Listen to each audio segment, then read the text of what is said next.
Well, good evening everyone. My name is Doug Chapman, Mayor of the City of Clarence, and it's my pleasure to welcome you to this council meeting this evening. Before proceeding, could you please, those present, join me at the upstanding the council prayer. Almighty God, we humbly beseech Thee to vouchsafe Thy blessing upon this council. Direct and prosper its deliberations to the advancement of Thy glory and the true welfare of the people of the City of Clarence. Amen. And I acknowledge and pay respects to the Tasmanian Aboriginal community, who's traditional custodians of the land that we're meeting on tonight, and pay our respects to elders past and present. And finally, I advise everyone this meeting is being broadcast live on YouTube, and for those who need access, the agenda papers are available on the council website. Thank you.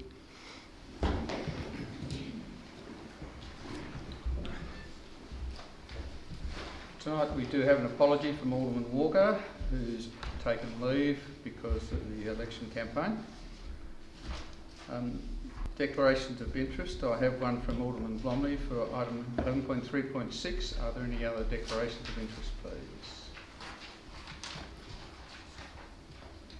I have received a report from the General Manager to ask us to consider an urgency motion in regarding the extension of the dog management policy preliminary consultation period. To that end, I'd like to invite a procedural motion that becomes under Governance item 11.7.4. Moved Alderman Bromley, seconded Alderman Warren. All those in favour? Carried unanimously. Thank you very much. I'd now like to deal with the start items on the agenda as one omnibus motion, so I'll go through each item. If there are any comments, feel free to make those, and then we'll deal with them in one motion at the end. Item 2, confirmation of minutes for the 22nd of March as circulated, be taken as read and confirmed. There are no comments on the previous minutes. Mayor's communication, I only have an extract from my diary. Also representation and civic duties by Deputy Mayor and Olympia County, which I'll table with the minutes. Item 4 is that Council notes the workshops conducted on the 29th of March and the 12th of April, and the agenda brief on the 16th of April. Item 6, tabling of petitions. General Manager. Thank you, Mayor. We have 2 petitions to be tabled. The first is 81 signatories requesting that dogs be allowed on the section of Bellerive or Howrah Beach during the day throughout the year, with more than 10,000 registered dogs in the Clarence municipality. The petitioners call on Council to ensure dogs and their owners get to enjoy the benefits of off-lead exercise and socialisation. That is a complying petition. The next petition is from 33 signatories requesting Council to hold a public meeting on the changes proposed in its draft dog management policy pursuant to Council guidelines in Section 59 of the Local Government Act 1993, recognise the importance of maintaining access within walking distance of densely populated areas to off-leash dog exercise areas and ensure these areas are not reduced. And thirdly, amend the current policy to ensure dogs have access to a section of Bellerive or Howrah Beach throughout the day during the summer months. Those petitions will be tabled for report at the next council meeting.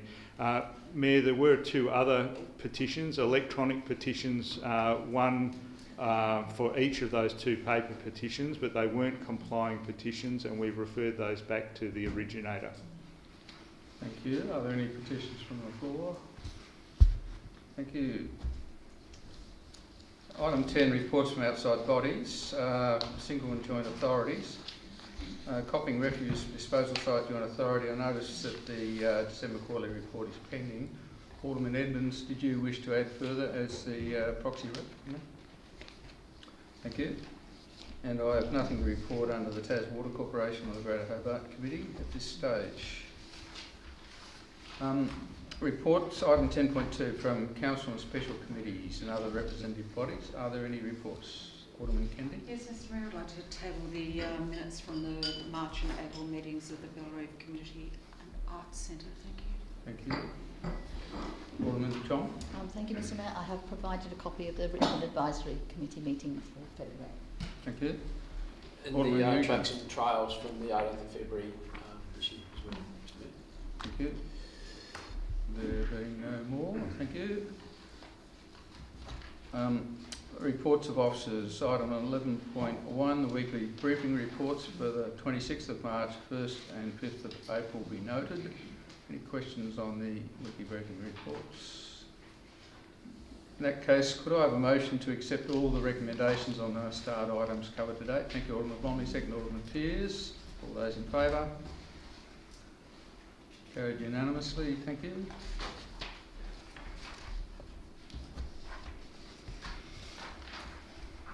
Moving back to item 7, public question time. There are no matters on notice. I understand there are 6 questions without notice from 3 people. General Manager. Thank you, Mayor. The first question is from Mrs Joanne Marsh of Belrive. Mrs Marsh's first question is, I have occasionally noticed a pink discoloration of the water near the Belrive boardwalk and the slipway area, possibly an algal bloom. On Tuesday the 13th of April it was the worst I've seen it. What is causing this problem and does it pose a threat to health and wellbeing of the community? We'll take that question on notice, Mayor, while we investigate. Second question is, Council has asked for expressions of interest from artists and designers to provide ideas for public art at Kangaroo Bay. Council wants to create a unique destination that links land, sea and mountain and respects the stories and histories of place. Hopefully Council are encouraging artists and designers who are descendants of the original custodians of the area. Will the community be given a say in which ideas submitted best fulfil these criteria and are the best use of the budgeted $110,000? We'll take that question on notice, Mayor. Thank you. The next 2 questions are from Victor Marsh of Belrive. First question, the Kangaroo Bay Boardwalk is a major destination in Clarence for the local community and visitors all year round. Work has stopped on the replacement of the Kangaroo Bay Boardwalk. When is it going to resume and be completed? Mr Graham may have an answer for that, Mayor. Through you, Mr Mayor, we are awaiting shipment of the replacement boards from the mainland. We anticipate our crew will commence works on that area in May and be completed by July. Thank you. The second question is, some of the wooden seats adjacent to the boardwalk are rotten. When are Council intending to repair them? Mr Graham again. Through you, Mr Mayor, we still investigate the nature of the rot, but we will aim to repair the seats at the same time as the boardwalk replacement. Okay. The next questions are from Mr David Griggs of Risdon Vale, and the first question is, this is a question following on from an email sent on the 24th of January 2021, which read, while walking along the missing section of bitumen on the pathway between Risdon Vale and Olive Grove housing subdivision, I came across a section that is loose gravel. It appears to have been ripped up when some drainage work has been done. There is timber edging sticking up in the air as well. I slipped on the loose gravel. Can this be repaired with new bitumen? It appears the contractor working on the subdivision may have damaged the path. Despite phone calls and follow-up emails and an email from Council's General Manager before Easter, this matter has not been dealt with. Why cannot this issue be fixed, and why are all attempts being ignored with no courtesy being afforded to me to respond? Mr Graham. Through Mr Mayor, we will further liaise with Mr Griggs. The developer has removed the bitumen footpath to install a stormwater drain for servicing the development across Sugarloaf Road. The stormwater system has been installed. We're waiting for advice from the developer as to when the footpath will be repaired, and I'll advise Alderman once I find out this information. The second question from Mr Griggs is, why has the lawn areas around the works done on the roundabout at Rosny Hill Road next to the United Service Station being left in the state it is. It looks terrible and is not a good reflection on Council's priorities. Mr Graham again. Through Mr Mayor, one green lawn area needs mowing. The other area, we're planning to renovate that area, but there's trees in the area that we're waiting for the arborist report on the nature of those trees and whether they should be removed and replanted. And again, once this report's been received, I'll advise Alderman of the timing of these works. Thank you. Thanks, General Manager. Moving on to item 8, deputations by a member of the public. I understand we have one, General Manager. Yes, Mayor, thank you. There's one deputation from Ms Georgette Chilcott, who is the President of Golf Tasmania, and Mr James Sutherland, CEO of Golf Australia. The deputation reads, Dear Mayor and Alderman, Golf Australia and Golf Tasmania are eager to maintain golf's 100+ years of history at Rosny and for the sport to continue as a vital component of the City of Clarence's recreational infrastructure. First and foremost, our priority has been to keep Rosny as a public golf course, but after understanding that various other options are being explored, we developed an alternative proposal that is exciting for council, residents and all people eager to play golf throughout southern Tasmania. We presented a proposal to develop a state-of-the-art golf and entertainment facility that would return revenue to council. It would create a vibrant and encouraging entertainment precinct based around golf. We are confident the precinct will resonate with all and still deliver more than half of the existing Rosny Park golf course for alternative community use. The facility would use industry-leading technology to attract and entertain the entire community regardless of age or skill level. Importantly, it will also serve as an entry-level golf experience feeding into the city's existing clubs and future golf courses. The development provides for a 30-bay driving range with virtual golf technology, an 18-hole mini golf course, bistro and bar facilities capable of hosting functions, chipping and putting facilities, a high-performance centre, a base to provide My Golf Junior and Get Into Golf adult beginner programs, and the Tasmanian Office of Golf Australia. Golf Australia and Golf Tasmania hope the Clarence City Council appreciates the proposal's merit. In the meantime, we would be happy to negotiate with Council to continue Rosny's operation as a golf course until Council has approved the City Heart Plan. We are confident this can be achieved at no cost to Council. Thanks, General Manager. Moving on to item 9, motions on notice. Alderman Blomley. I move the motion setting my name. Seconder, please. Thanks, Alderman Pearce. Alderman Blomley. Thank you, Mr Mayor. The COVID-19 pandemic has had a major impact on all our lives. Over the past year, many of us have faced challenges that have been stressful and overwhelming, and this has caused strong emotions in both adults and children. Public health actions such as social distancing, which are necessary to reduce the spread of COVID-19, have left some of us feeling isolated and lonely, with increased stress and anxiety.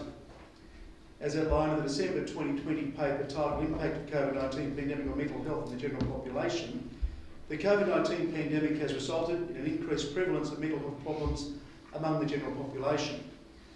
Further, as set out in the paper Epidemiology of Mental Health Problems in COVID-19, the epidemiological distribution of mental health problems provides evidence for psychiatric epidemic co-occurring with the COVID-19 pandemic.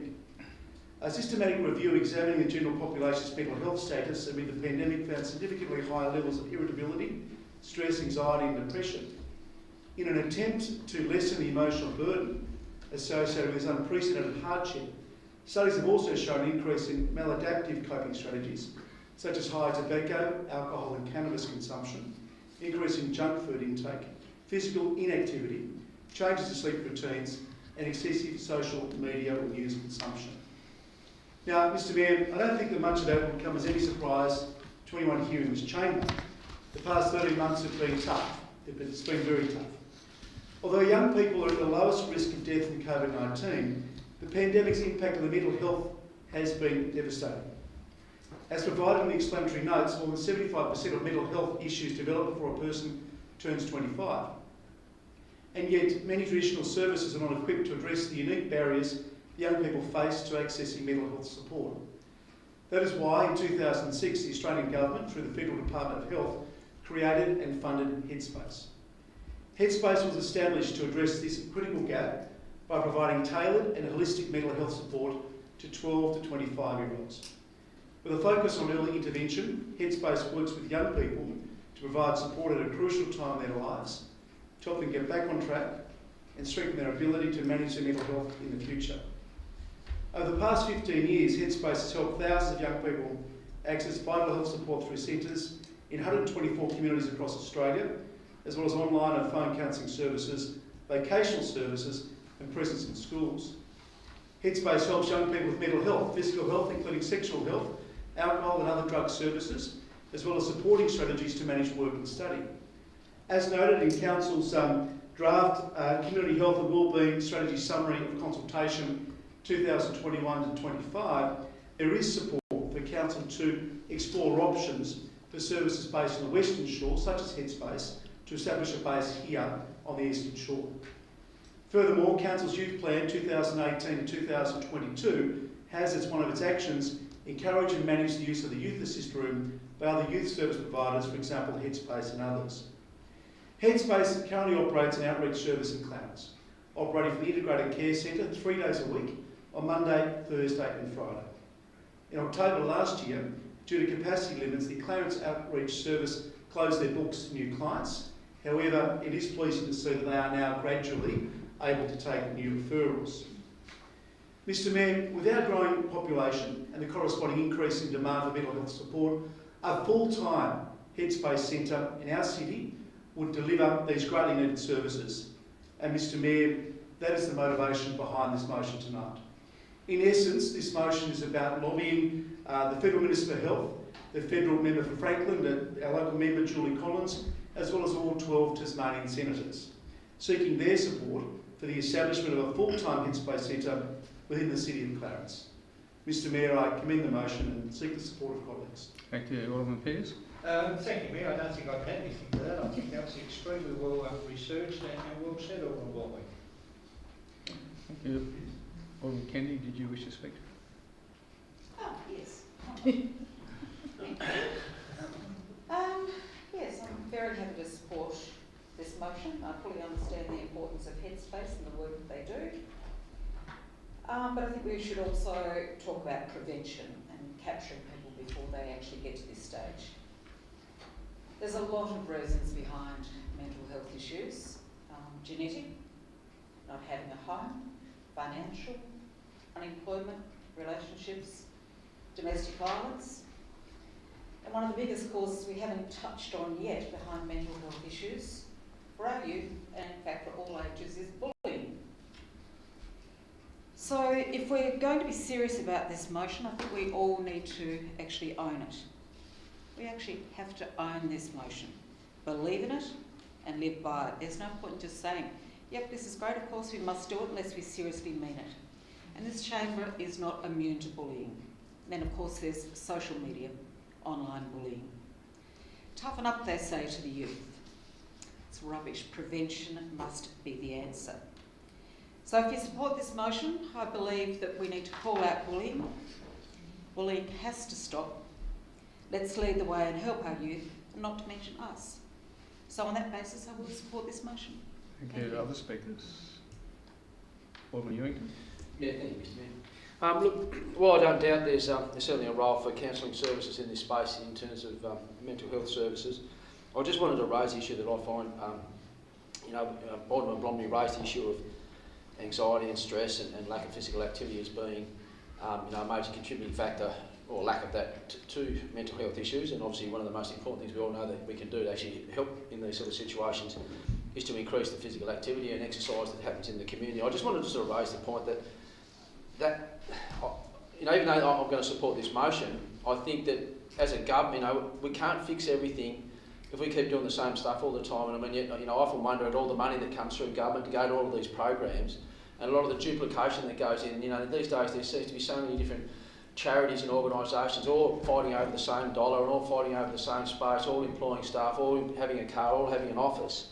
and I just get concerned that, you know, we can't solve it here, but I just wanted to make that point that, you know, sometimes, you know, we've got to, I suppose, look at which ones are effective and which ones aren't. I don't know enough about Headspace compared to other similar organisations, but I just think it's something that as a whole, you know, as a community, we need to look. I know there's a federal government organisation looking into this sort of stuff in terms of duplication, but I'd also want to say that, you know, I'd love to see more money going towards some of the sport and recreation infrastructure and programs there as well, because I think, you know, to be honest, that would be something that would do just as good, if not better, than some of these counselling services. And I think as a community and as a government, you know, at all levels of government, you know, adequately resourcing that space and making sure children have got access to the right recreational and sport and fitness and information in that space would be, you know, a really good strategy, and I'd love to see that sort of thing happen as well.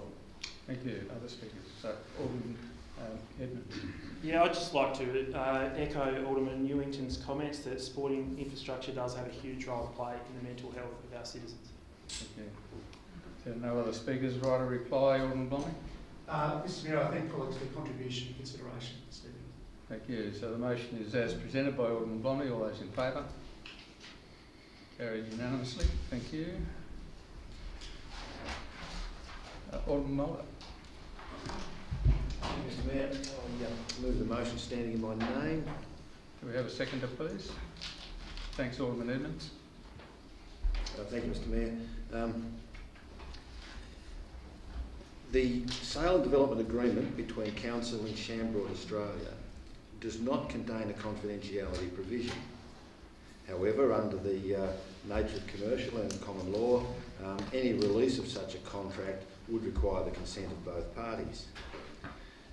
So this is what's saying is that this council seeks to support that release, and then, of course, as required, seeks the concurrence of Chambord Overseas Investments Australia Pty Limited. Now, why would this be a case with this contract, whereas it's something quite unusual? Well, first of all, Council is committed to consultation and transparency. There is a lot of community concern over secrecy surrounding this contract and the difficulty that one has in trying to debate some of the issues within it when most of what we're talking about is subject to confidential legal advice.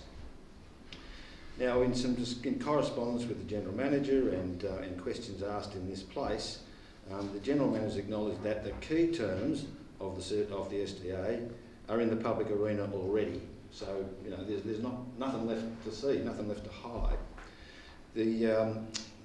Also that the sale and development agreement does not require any contracts as a precondition to construction.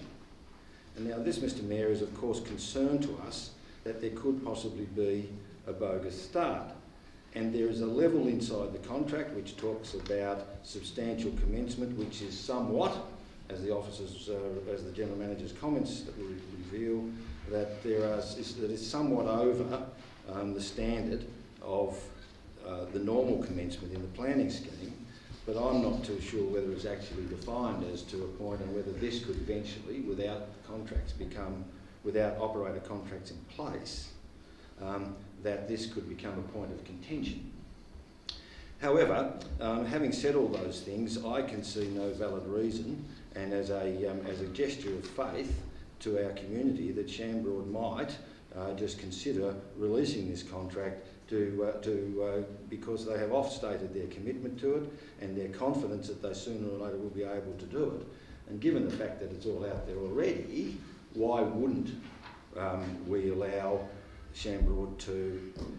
Why wouldn't Chambord agree to the release of this contract and put to bed once and for all that this has been some secret deal, that there are provisions in there that the public don't need to know, or don't want to know, or aren't allowed to know. So I think that in the interest of just getting all this stuff out of the road now that all the key terms are there, we really ought to be giving consideration to asking Chambord to say, well, let's open up. Thank you, Alderman Edmonds.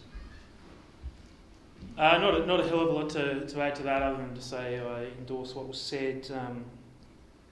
Throughout my time on this council, and indeed throughout the more pointy-ended debates on this topic and at briefings, we've been told that the proponent, has real intentions to be a good corporate citizen, is committed to the project,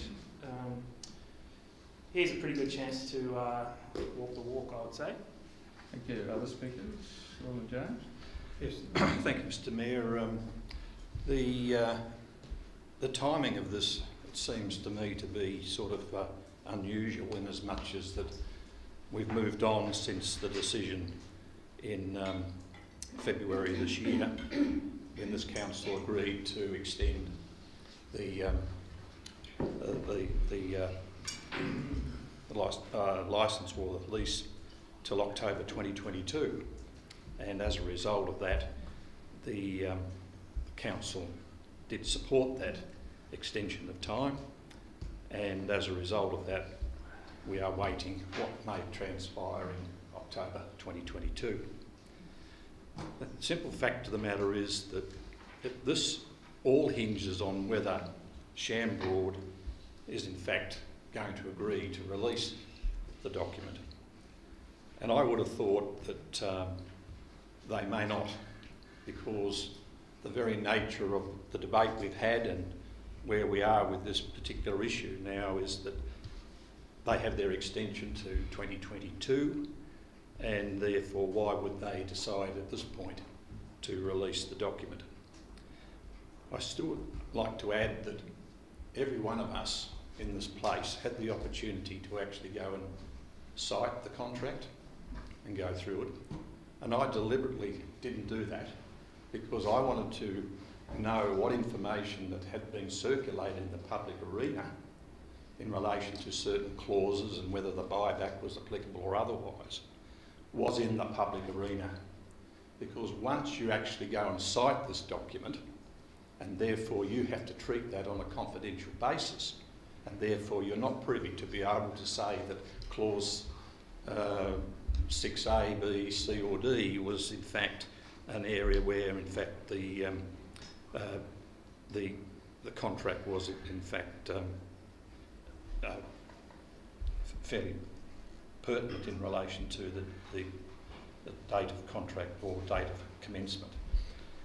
So look, even though a number of my colleagues supported, well, actually did not support the extension of time, and the mover of this motion, in fact, had his reasons to support Shambroad and supporting the extension of time till October 22.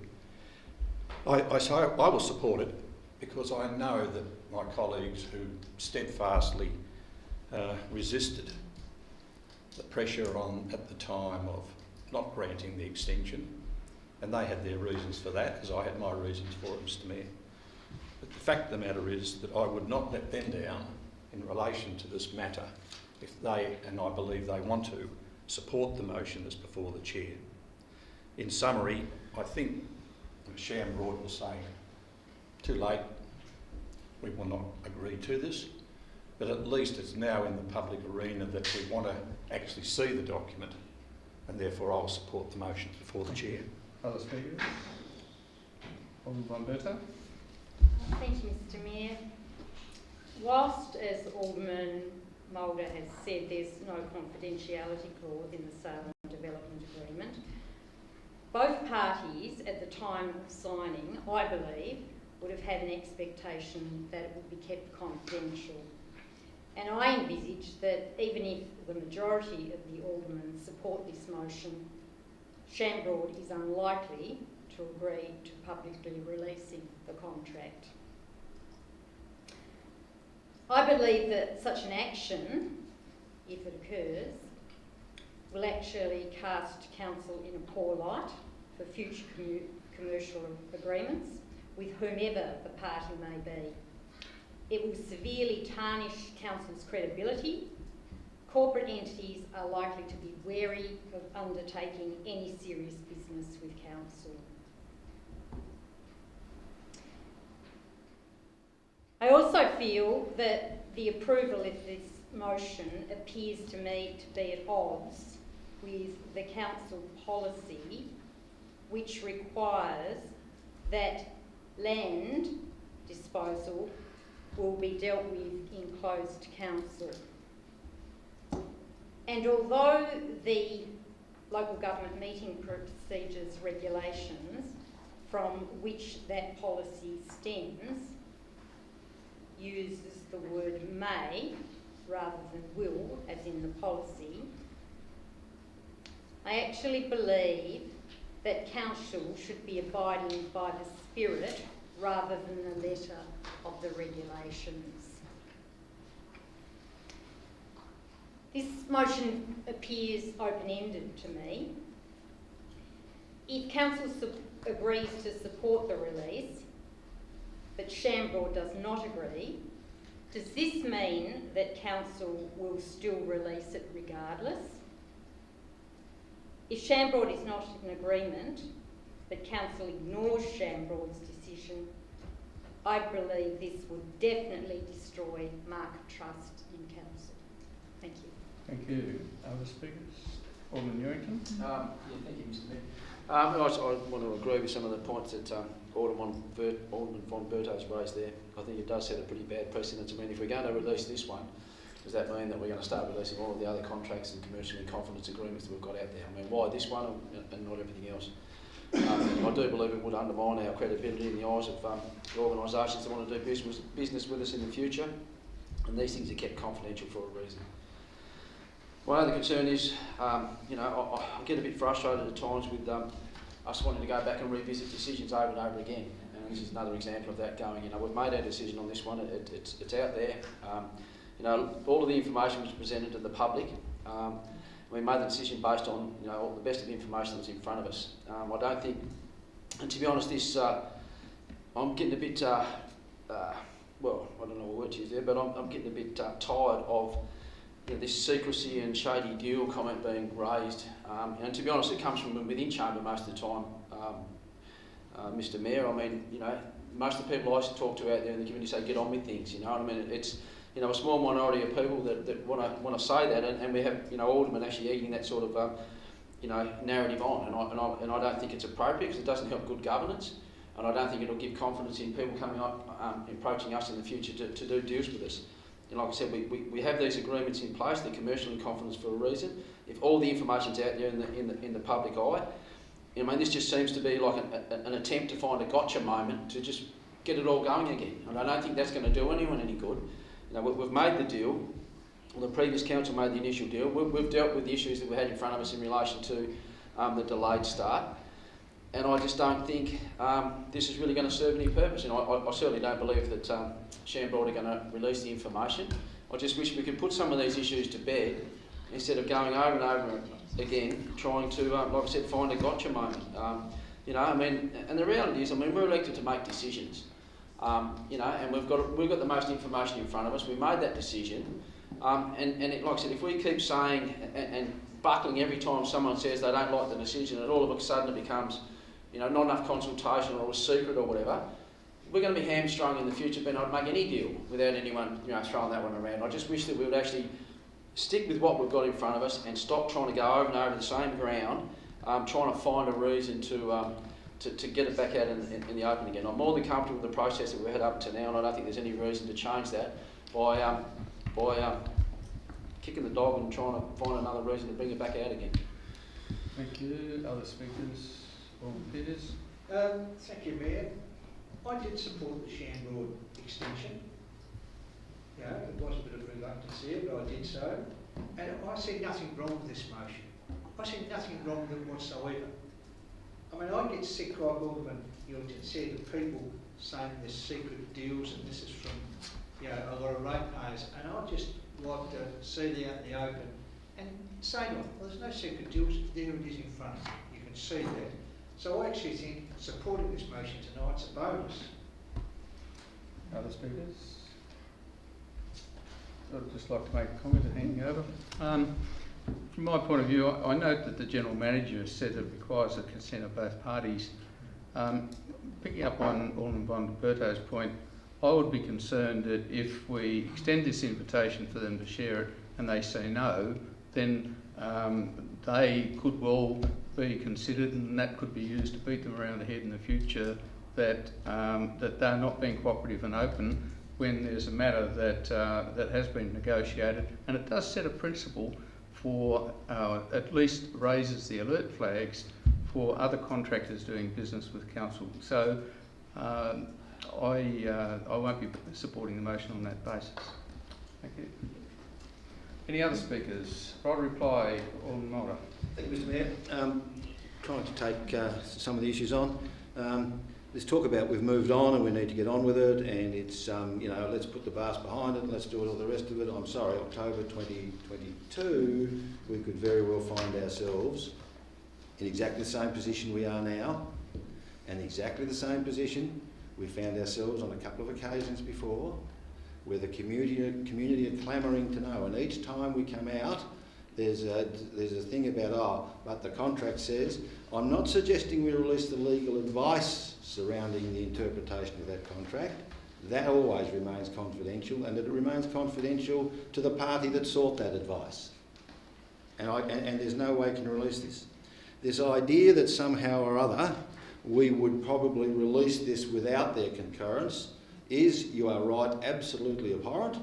It wouldn't happen. It couldn't happen. And to suggest that we would do such a thing, or that I would even attempt to do such a thing, when clearly the motion says that we seek the concurrence of Shambrod, not that we will say, well, up you and we'll go and do it anyway.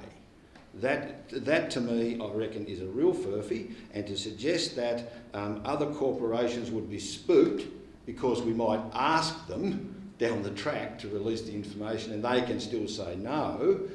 You know, they're big boys now. They're not going to, you know, be too much worried about that. This is a unique situation. There have been so many officers' reports. There have been so many things that have gone into the public. There are all of them around this table who have spoken in open meeting and referenced confidential legal advice. So, you know, I mean, those breaches occur, but as I said, this would be a way of them saying, if they don't want to do it, yes, it will be a way for the community to beat them around the head, but they're being beaten anyway because it's not out there. So it's a question of, and I think Alderman Edmonds put it quite, I think it's an opportunity to walk the talk, you know, to say, no, we're not being hidden. There's no secrets here anymore. There's nothing we can do, and they can do it. If they don't want to do it, on their head be it. They're in exactly the same situation they're in at the moment. So I'll reiterate, this is seeking their concurrence. This is not heading off and doing something on its own. And when we go through these debates in the future, what we don't want to do is we don't want to find ourselves in a situation where we're referring to a contract that isn't in the public domain, so we don't get it. So it's not dragging it up again. This is an issue, I think we are rest assured, that will not go away. And we will be debating this every 6 months, I think, after the meetings are had. So all I can say is there is nothing wrong in asking. There is no problems. Thank you, Alderman Mulder. So the motion is as presented by Alderman Mulder. All those in favour? Against? The motion is carried 6-5.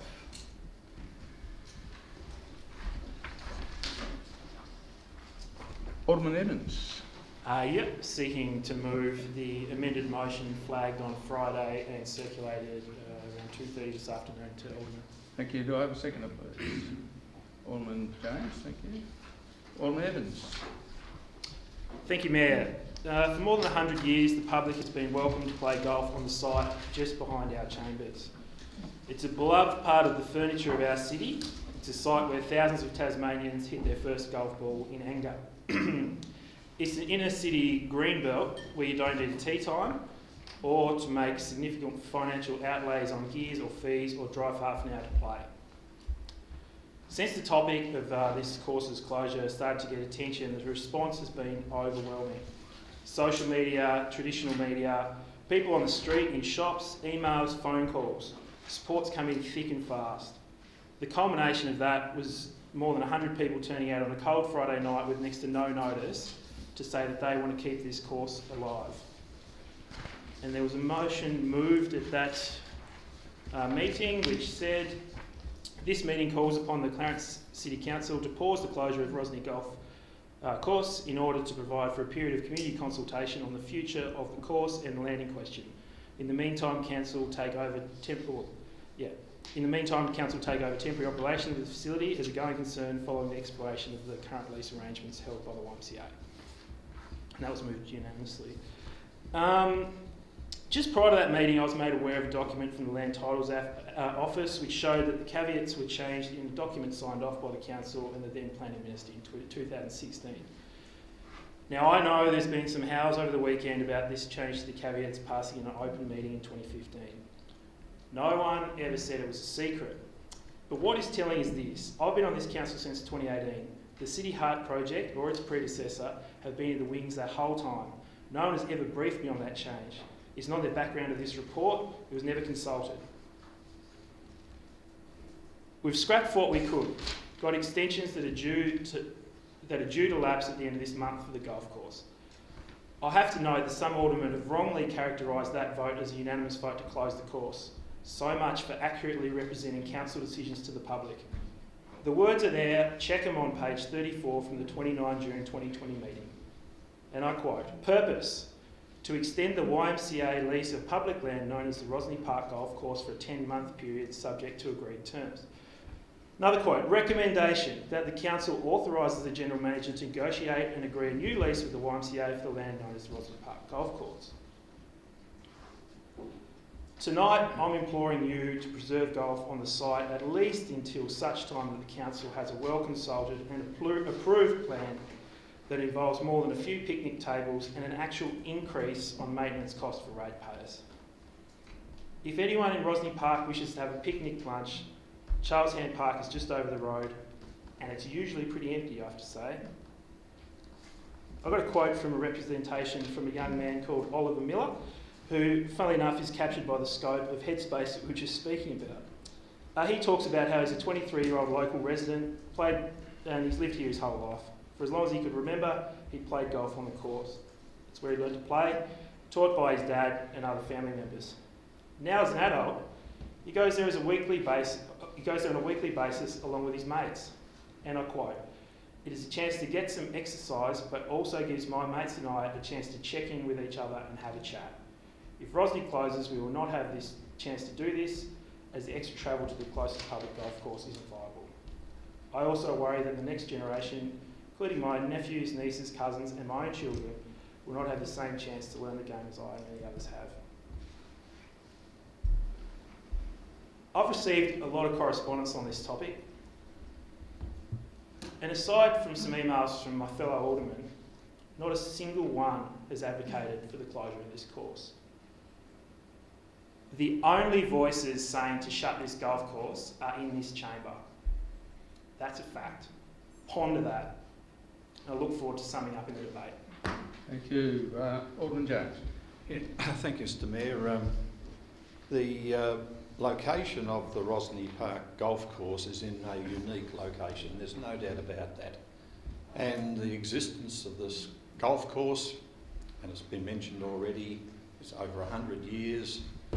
And prior to the sale of the land that is currently occupied by Fairway Rise, there was an 18-hole golf course there. That was additional 9 holes, and that in fact was part of that. Well, it's fully circuited, if you want to call it that, a golf course in the city of Clarence.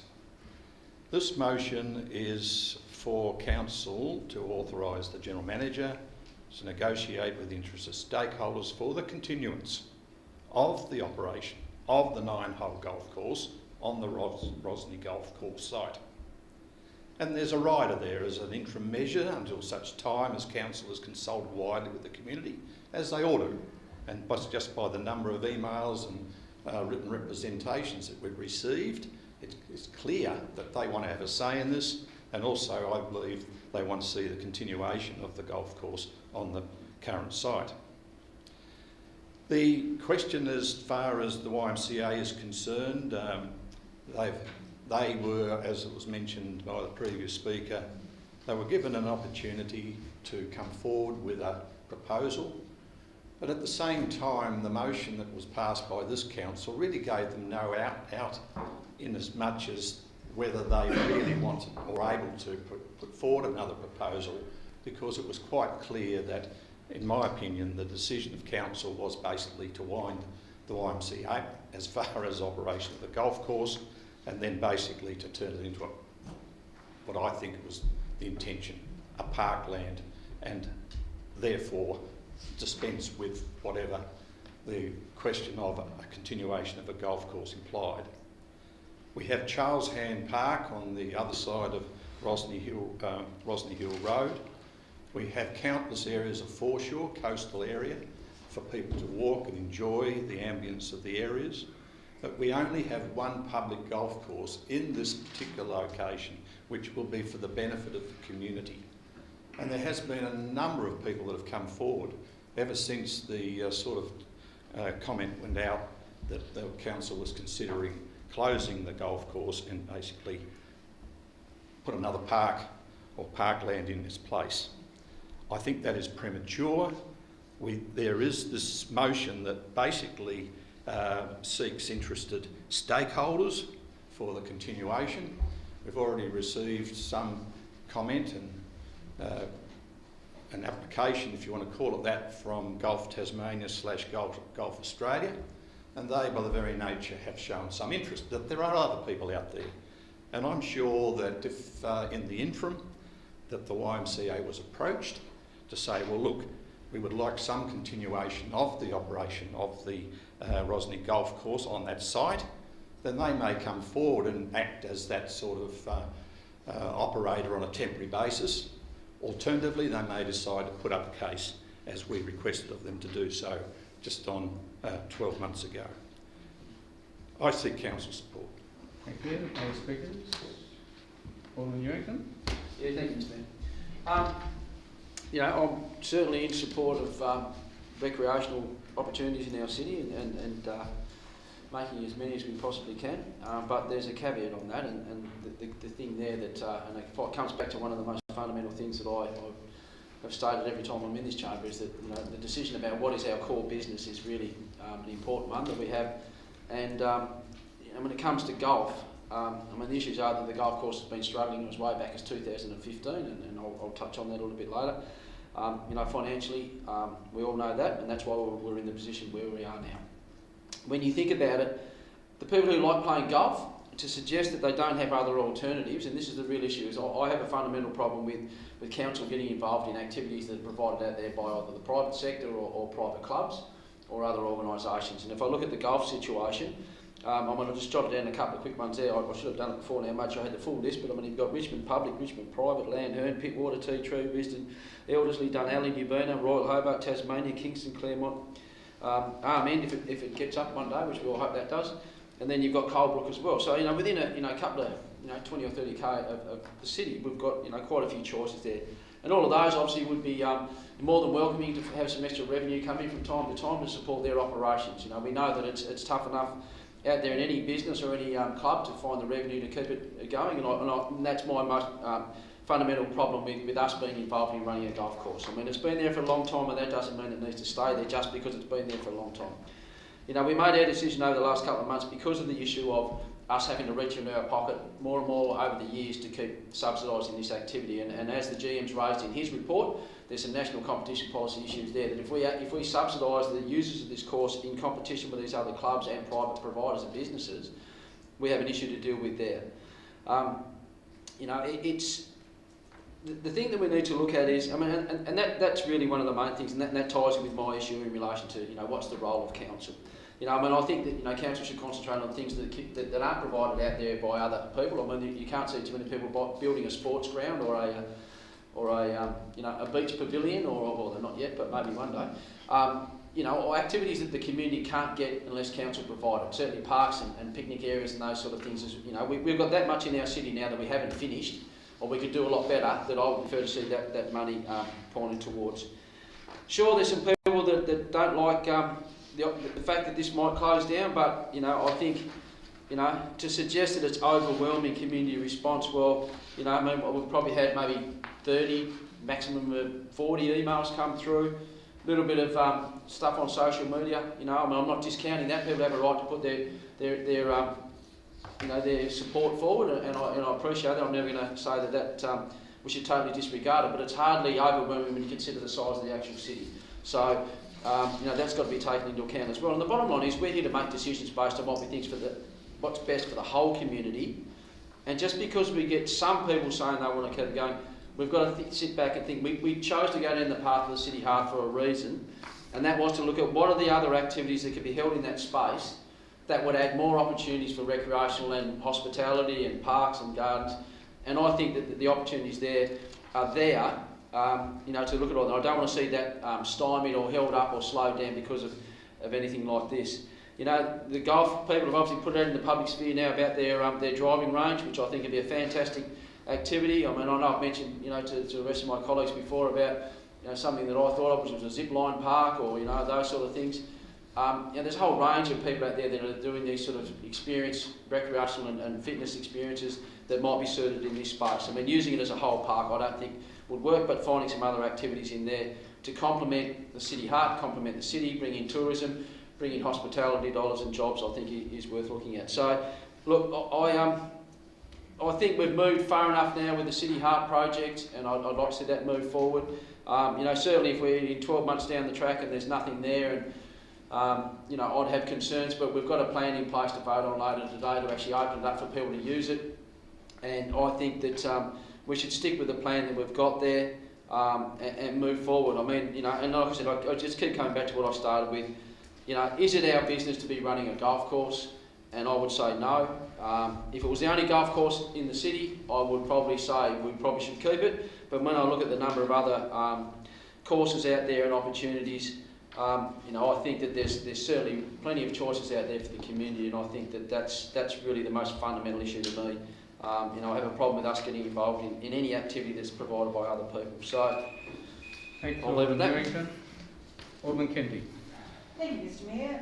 Just following on from a couple of points that Alderman Newington made, I think with what he was talking about with perhaps bringing in a private operator at some stage, exploring those opportunities, was exactly what Golf Australia did. And there's a lot of other people out there that may like to have a look at the opportunities available there. But I'd like to refer back to our first motion tonight, which was about headspace, and I touched on the fact that our mental health and wellbeing is a lot greater than what we're looking at as one or two components. And recently I met with a group of men that had just finished their weekly round of golf at Rosny. They range in ages from their late 60s to mid-80s. They've been meeting every week for years to play golf together at this location. They have a meal following, and apart from the social side of it, they all passionately explained how beneficial this is for their health and well-being, including, and they underlined, their mental health, as a number of them were living alone. It's a highlight of their week, and most of them stress that they cannot access the closest public courses in the city. Most of them are on pensions. Becoming a member of a private club is a mere dream for these people. That just summed it up for me. So if we're looking at headspace, if we're looking about mental health and well-being, being active in the spaces that we have, surely this is something we have to support here tonight. And finally, the community spoke loud and clear. Their love and connection with one of the icons in our city. And once again, I feel like we've failed to take the community with us on this journey, and we've created a lot of unnecessary angst once again. So I will be supporting this motion. Other speakers? Alderman Warren. Thank you, Mr Mayor. When this matter originally came before us, I expressed my concern about the finances and the drain on council coffers. I was persuaded that it was worth going out to consultation with the City Heart as a whole and to get some sort of idea about what the community felt about the use of this space. I felt that if the community wanted a golf course, they would say so. But I think we missed the opportunity there. I think it was a very broad consultation. I think if there had been a question that said, do you support the continuation of the golf course, we would have got a very different answer, because the community support since then has indeed been overwhelming. I've certainly had more than 30 or 40 emails. I've probably had that this week along with a number of phone calls. Maybe that's just because I treat our constituents with respect and I engage in open dialogue with them without trying to shut them down. Mr Mayor? General comment? Look, please, would you please sit down for a moment? I want this point of order. What is the point of order? I'd like to know what Alderman Warren's suggesting by that comment. I mean, what she mentioned that because people ring her up because she treats them with respect. I'd like to know what she means by that. I would take it that you're not implying other people don't treat them with respect. Thank you. Well, I don't see the point. I don't see why there's any need to say that. Please I'm continue. making the point that I Well, am we'll do a that, representative of the people, and my job here is to represent the voice of the people. So I have concerns that we've had this proposal from Golf Australia and Golf Tasmania, who didn't make a submission to the City Heart project. They didn't propose any way of keeping the golf course going at that point, but they're certainly visible now.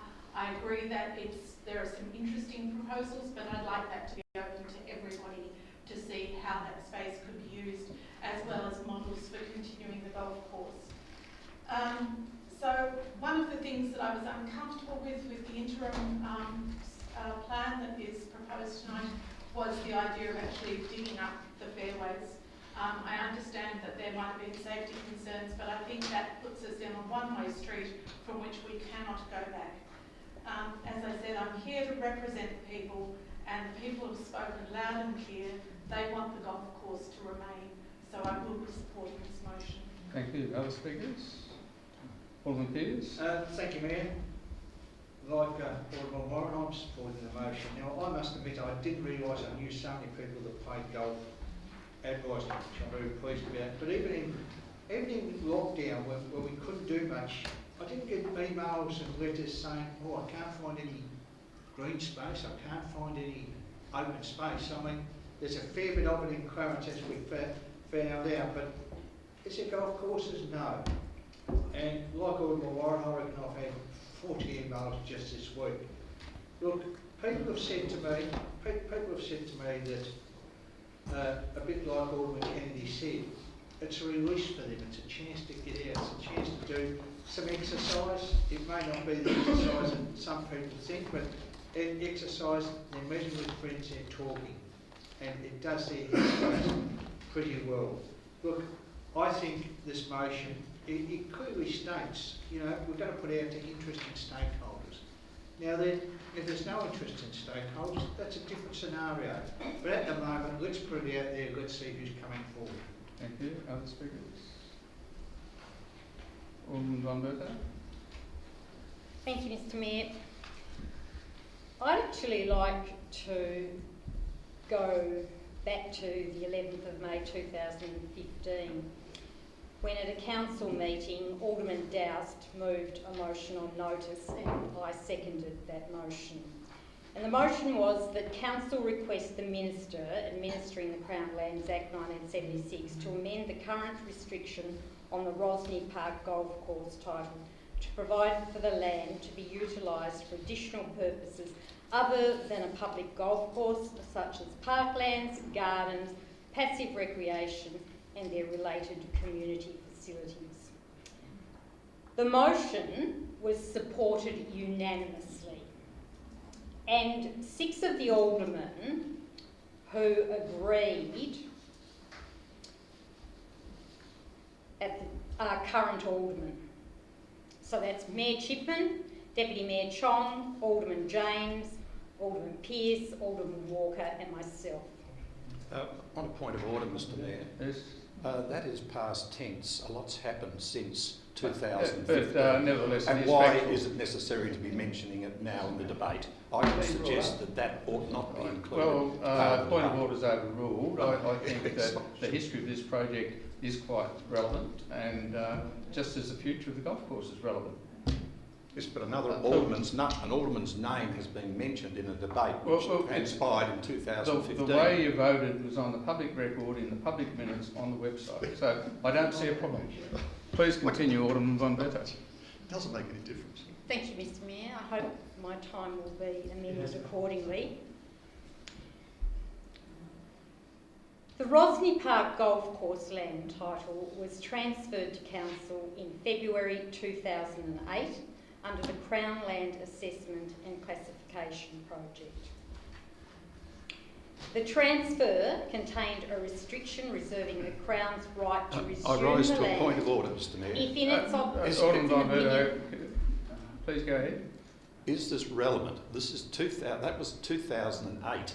We are now in Alderman 2021. James, What's the relevance of that? Alderman James, I'll say it again. The history of this project has been invoked by others. This is part of the history of the project.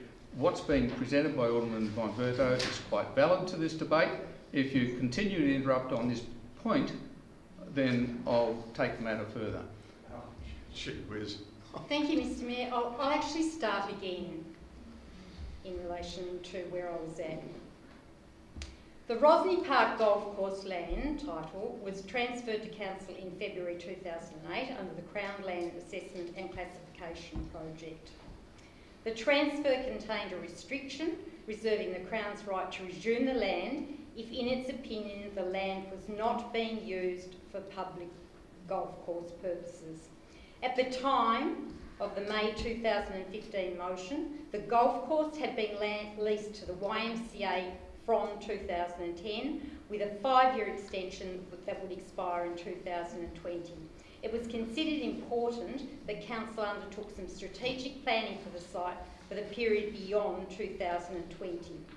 In the explanatory notes accompanying the motion, it was noted that in the event that the site in the future becomes non-viable as an operating public golf course, it's important that a broader range of uses are permitted on this strategically important piece of land. It was also emphasised that the land is an important green space in the heart of the Rosny Park precinct and should remain as such in the future.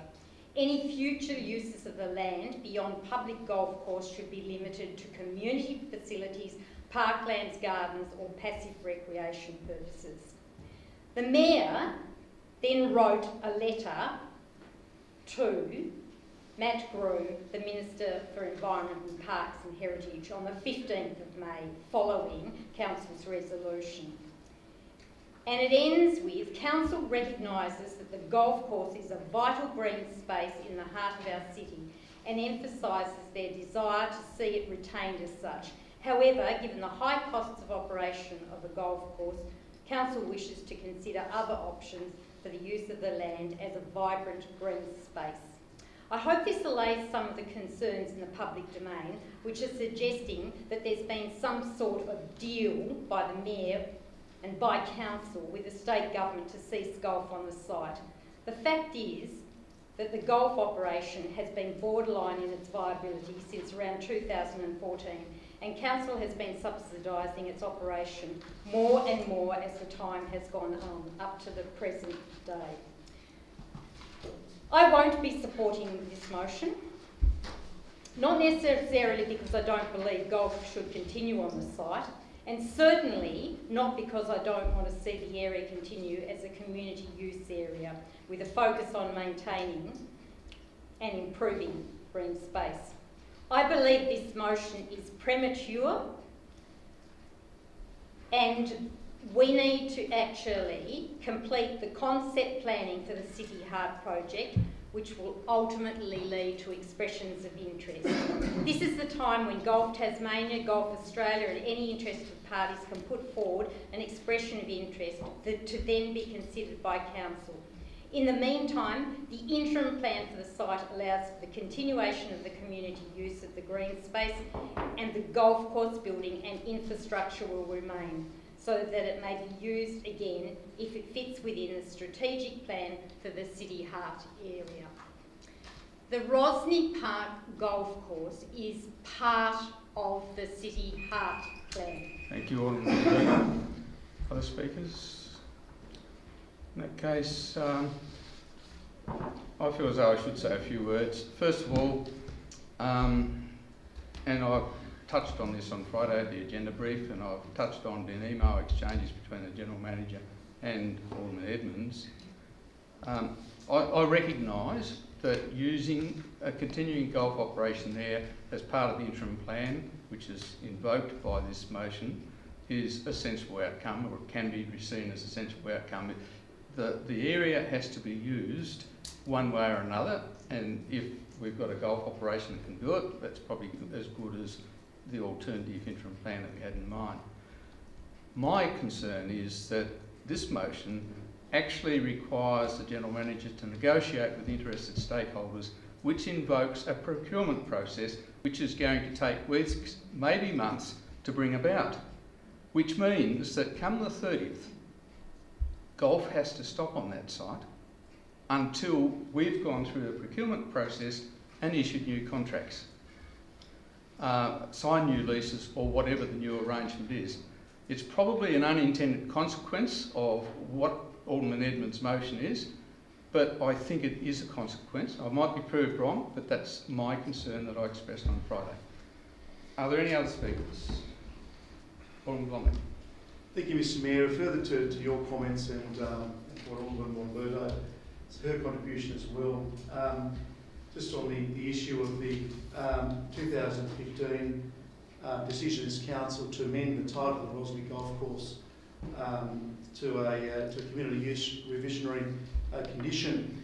As we're informed by the General Manager's comments, it's important to note that the reversionary clause applicable to the land was amended after the YMCA lease was agreed. That is, it was well known at the time the operators of the course, YMCA, were battling to make the operation financially viable, and it was unlikely that it would be able to live on indefinitely. The important points here, Mr Mayor, if Council did not act and enter into this arrangement with the Crown in 2015, and the YMCA were unable to continue, as has occurred, then the land would have reverted back to the Crown, plain and simple.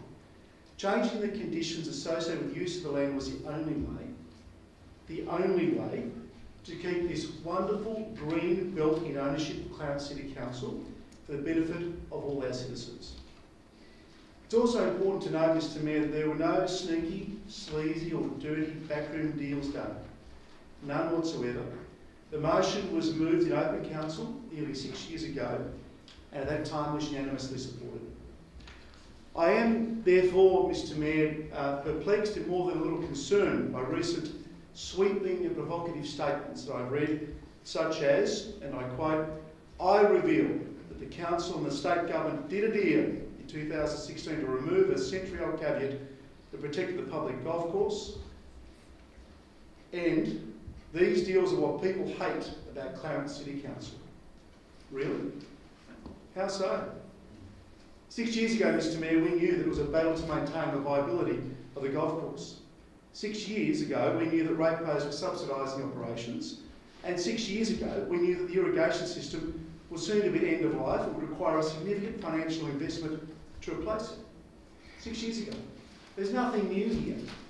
And, Mr Mayor, can I just say that if any alderman particularly as I have, after a 10-year break coming back here, there's been times, occasions, where I've had to come up to speed with issues. The General Manager and his executive team have been more than willing to provide those detailed briefings. And from my perspective, aldermen are not only invited to do that, it might be they're obligated to avail themselves of all the information. So more recently, Mr Mayor, at the 29 June meeting of last year, this Council, on a motion moved by Alderman Luke Edmonds and seconded by Alderman Wendy Kennedy, decided that the lease would be terminated by the end of April 2021. Also, at the 14 December meeting last year, on a motion moved by Alderman Tony Mulder and seconded by Alderman Beth Warren, it was decided to develop the interim plan for the Rosny Golf Course, and of course this will be considered later in our agenda this evening. Alderman Mulder. Alderman Blomley says that we moved a motion in which we terminated the lease. No, that's not what I said. Sorry, it was the word you used. No. Alderman Mulder and Beth Warren were a different paragraph, Mr Mayor. Okay. I was referring to the previous comment about the motion moved by Alderman Edwards, I believe, that in which Alderman Blomley used the term, we terminated the lease. Alderman Edwards, in his opening remarks, was very clear that, and read the motion, which said that we didn't terminate the lease, we extended it. Well, that's probably Alderman Rosny, it seems to be a point. Well, only if Alderman Moller wishes to discuss this, he can do that in his contribution. Should be grandstanding during my time. Please avoid the use of the word grandstand and like terminology. But so, let's keep to the facts if we can. Thank you, Mr. Mayor. So why then, in less than 10 months, this about face? And about face, 5 seconds to midnight. Judging by some of the comments on social media that I've cited in recent days and the form emails that I've received, maybe it's all just about politics. Maybe it's just a grab for a headline. I sincerely hope that's not the case, Mr. Mayor. I really hope that this is genuine. But whatever the motivation, the public record is clear. There have not been any secret deals, and frankly, I find that suggestion, the imputation, quite offensive. And the move to terminate the lease of the Rosny Golf Course was initiated in this place in June of last year. And just on the emails and calls, Mr. Mayor, that I've received for this issue, I echo Alderman Kennedy's earlier comments about bullying. Some of the correspondence that I've received, some of the calls that I've received, have really been beyond the pale. We're not here to be pinatas, nor are we here to be punching bags. We're here as duly elected representatives of the community. I'm very keen and very happy to have a debate, an open debate, a sharing of ideas. It should be a contest of ideas. It's not an opportunity, Mr. Mayor, to take free swipes at elected members. So, Mr. Mayor, there are many more points that I could make on this issue, including national competition policy compliance regulations that Alderman Newington touched upon, and capital costs to replace the irrigation system that Alderman von Berto touched upon. However, sadly, time will not allow. I'll just leave this with one final comment or a question, and that is that could this issue have been handled better? And I really think there's some key learnings here for all of us. It could have been handled so much better. And yet again, we're seeing our community being torn asunder totally unnecessarily. And I think that is extraordinarily disappointing. Alderman Moller. I rise on invitation, Mr. Mayor. The real point with this is that, and I think it's something that just keeps getting lost, and you yourself referred to it, Mr. Mayor, as an interim measure, as an alternative, if you like, to the interim plan, that we continue with the golf. I've had some discussions with Alderman Edwards, particularly after Friday. I haven't been exactly privy to his discussions and with yourself and the General Manager. But I was sort of, having picked up your comments about expressions of interest and the General Manager's comments on the original motion that came here, I was quite careful, I think, in my discussion with Alderman Edwards, to change it to the wording we have before us now, which was to enter into negotiations with interested parties. Now, I thought that was a way of avoiding the expressions of interest, which actually does trigger the procurement process and all those things. And if we go back to the notice of motion that we had the last time, which was that we extended it, and this is why it's important to note that that thing extended the lease. We didn't go to the field for procurement. We didn't do anything of those natures then. We extended it for 10 months. So it's very important to say we didn't terminate it. That's why it is such an important point. We extended it. In effect, that's exactly what Alderman Edmonds is asking us to do again. Extend it as an interim, to enter negotiations with interested parties, to extend it as an interim 9-hole golf course. And as you yourself pointed out, that's as good a use as any until we find out what we're going to do with it under the city heart, when there is more broad and direct correspondence occurs. And at that time, that's the time for the Golf Australia expression of interest and all the future. We are simply talking not about continuing golf for another 100 years, although I suspect that the community might tell us that's what they want to do, but that is for something down the track. And as an interim use, and I'm just wondering that is there some alternative wording that would make it so that we authorise the General Manager to enter into discussions with YMCA rather than interested parties? Would that resolve the issue about having to close the course and then reopen it. General Manager. Thank you, Mayor, and thank you for the opportunity to clarify, Alderman Mulder.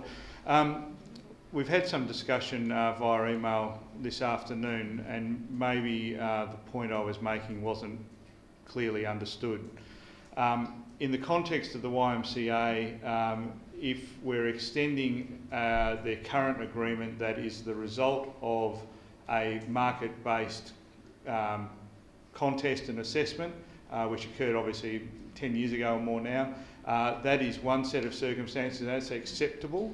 But to simply change to a different operator and claim that as an extension of the YMCA contract, that's not the case. You can't transfer that ownership or that operation to a new contract. So that's the circumstance where my advice is we need to go to the market for an expression of interest. We need to bring those expressions of interest back and assess them in accordance with our usual tendering and contracting processes to make sure there's a fair, balanced assessment, as you would normally do. And then from there, we would enter into a discussion about either a lease or a management agreement. If there's a lease preferred and that lease is less than 5 years, we can deal directly. If it's more than 5 years, the Local Government Act requires that we go out and publicly consult about the terms of that lease. So I hope that clarifies. Can I perhaps then suggest that if the motion was to amend it, that the General Manager enters into negotiations with the YMCA for the continuance of Nine-Hole Golf Course, would that obviate? Thank you for that question. I can advise Council that I have had discussions today with YMCA, and whilst they are preparing to close from the 24th and pull out by the 30th of April, they are in a position where they haven't sold any of their key machinery, and their staff, the key staff, are willing and able to continue, and the board has indicated informally that they are happy to have a discussion as well. So the answer is... I propose a motion, Mr Mayor, to amend the motion that we delete the words "with interested stakeholders" and change that to with the board of YMCA. Is the mover and seconder happy with that? So are we proposing that the motion would read... Negotiate with the YMCA... The YMCA interested stakeholders for the continuation? No. As soon as you invoke... Sorry. Look, the question before you, as mover of the motion, is: are you happy to replace interested stakeholders with YMCA? Any term on that or not? Yeah, Mike, okay, so I'm not sure if I'll get a chance to speak here. You'll get a chance to wrap up. My concern with that is that this is... the whole issue with this seems to have been... Look, I'm sorry, this is not an opportunity to debate. Mr Mayor, perhaps I can continue before I propose the amendment. That might be a better way of doing it. Is that we give it? Well, that's your prerogative, Alderman Yes. Mulder. So I'll continue with suggesting that we do that with interested stakeholders, because to do otherwise will trigger the procurement process, which means that the golf course will close and then it won't be up there. So, you know, yes, I get a lot of shaking heads here, but I'm getting nodding heads from the General Manager, so I'll take that as that should this amendment get up, that the YMCA and the discussions he's had with them will enable the YMCA to continue as an interim plan, as an interim measure, to continue the Nine-Hole Golf Course with those conditions and all the rest of it. So, Mr Mayor, that's the reason I'm proposing that, and it is to avoid having to enter into a procurement process, which means it will be months. So, first of all, is the mover of the motion happy to accept that? Yes or no, please? It's not another debate. Based on the advice, I guess we have to. Does the seconder accept it? No? I didn't second it. Alderman James seconded it. Are you... Mr Mayor, I would appreciate if that was put as an amendment and then debate on the amendment. Well, look, rather than have it part of the motion. Are you happy to accept this? No, I will stay with the original motion. Okay. And seek for Thank you. So, Oh, well, Mr Mayor, then we will continue on as we are, and I will be supporting the motion, except for the fact that we are now going to have golf ceased on that particular site for several months while we go through a procurement process that's going to result in the end of what I'm going to have to do. And we could have had golf there on May 1, but we're not going to now. I would just... I'll put the motion again, Mr Mayor. I will move the amendment a second time, that we substitute interested stakeholders with YMCA. Could you please well, it's already been put. Alderman Chong. Thank you, Mr Mayor. Firstly, I guess I would like to thank all the people who've emailed, phone called. I didn't count them, but there were lots. In fact, probably to echo Alderman Blomley's comments, I should thank the majority of them, because some of the emails and some of the phone calls have quite frankly been bullying, and there is no other way to describe them. And I typically do not take well to being told how I should vote and what will happen if I don't vote the way that they particularly think I should. I believe I try to do the best for the whole of the community, not just for those half a dozen people who view that telling me my vote should be this way is actually what should happen. Having said that, and as I've said to several people who've called me, I'm not going to support this motion. And there are two reasons predominantly. The first one, and echoing what several of the aldermen have said already, is that the YMCA has been losing money on this site for a long time. This is not something that council did. We in fact have bent over backwards over the years to try and help them be viable. We've waived rates, we've helped them with maintenance. Last year we started giving them money. I mean, for goodness sake, what else could we do to try and make this viable? And they're still not. Now that says to me one of two things. My accounting hat on, either they're not charging enough, or there are not enough people, or most likely both. And it's been fascinating to listen to the number of people who've come out and said, oh, you know, we used to play there when I was a child. We don't play there any longer. Lots of them have great memories of the site, but they're not there every day, which is why the YMCA is having the problems that it's having at the moment. You know, as was mentioned, this goes back to 2015 when they started having problems with their finances. This quick fix won't help those issues. The other thing is, we have a plan. And as has been mentioned, we voted on coming up with that plan and dealing with that site as a green space in the heart of our community last year. What we're saying now, as somebody mentioned, 1 minute to midnight, is, oh no, forget that. We'll just keep golf there until sometime in the future, undetermined, when we might actually come up with a final plan that everybody will agree on. Now let's be realistic. We are never going to have a plan that everybody will agree on. We will have a plan the majority of people will agree on at some point in the future. But if I were an operator being asked to go back onto that golf course with a, well, yes, you can possibly lease it if you go through the expression of interest process and all of the stuff that entails. But we're not quite sure how long it's going to be for, because it's until we've developed and approved a plan for the area under the City Heart proposal. As they come back and say that's 10 years, what do? Say, yeah, oh, that's fine. You know, we've got a plan, but we won't do it for 10 years. Realistically, to be viable, somebody's going to have to put money into that place, and they're going to have to make a return on it. And that's not going to be a 10-month plan or a 1-year plan. They're going to want to look for a long-term arrangement there. And that then derails what we're planning to do with that whole space. So I can't support this, however passionate some of the people who've spoken to me are. Thank you. Right to reply, Alderman Edmonds. Thank you very much. I'll just touch on the issues raised by some people tonight, vaguely in order of my notes. Richard, you were the first person... if you could please refer to... Sorry, Alderman James, you were the first person out in front of this topic, and in fact, the way that you were able to sort of say that you supported golf staying was something that emboldened me to change my position at a similar time.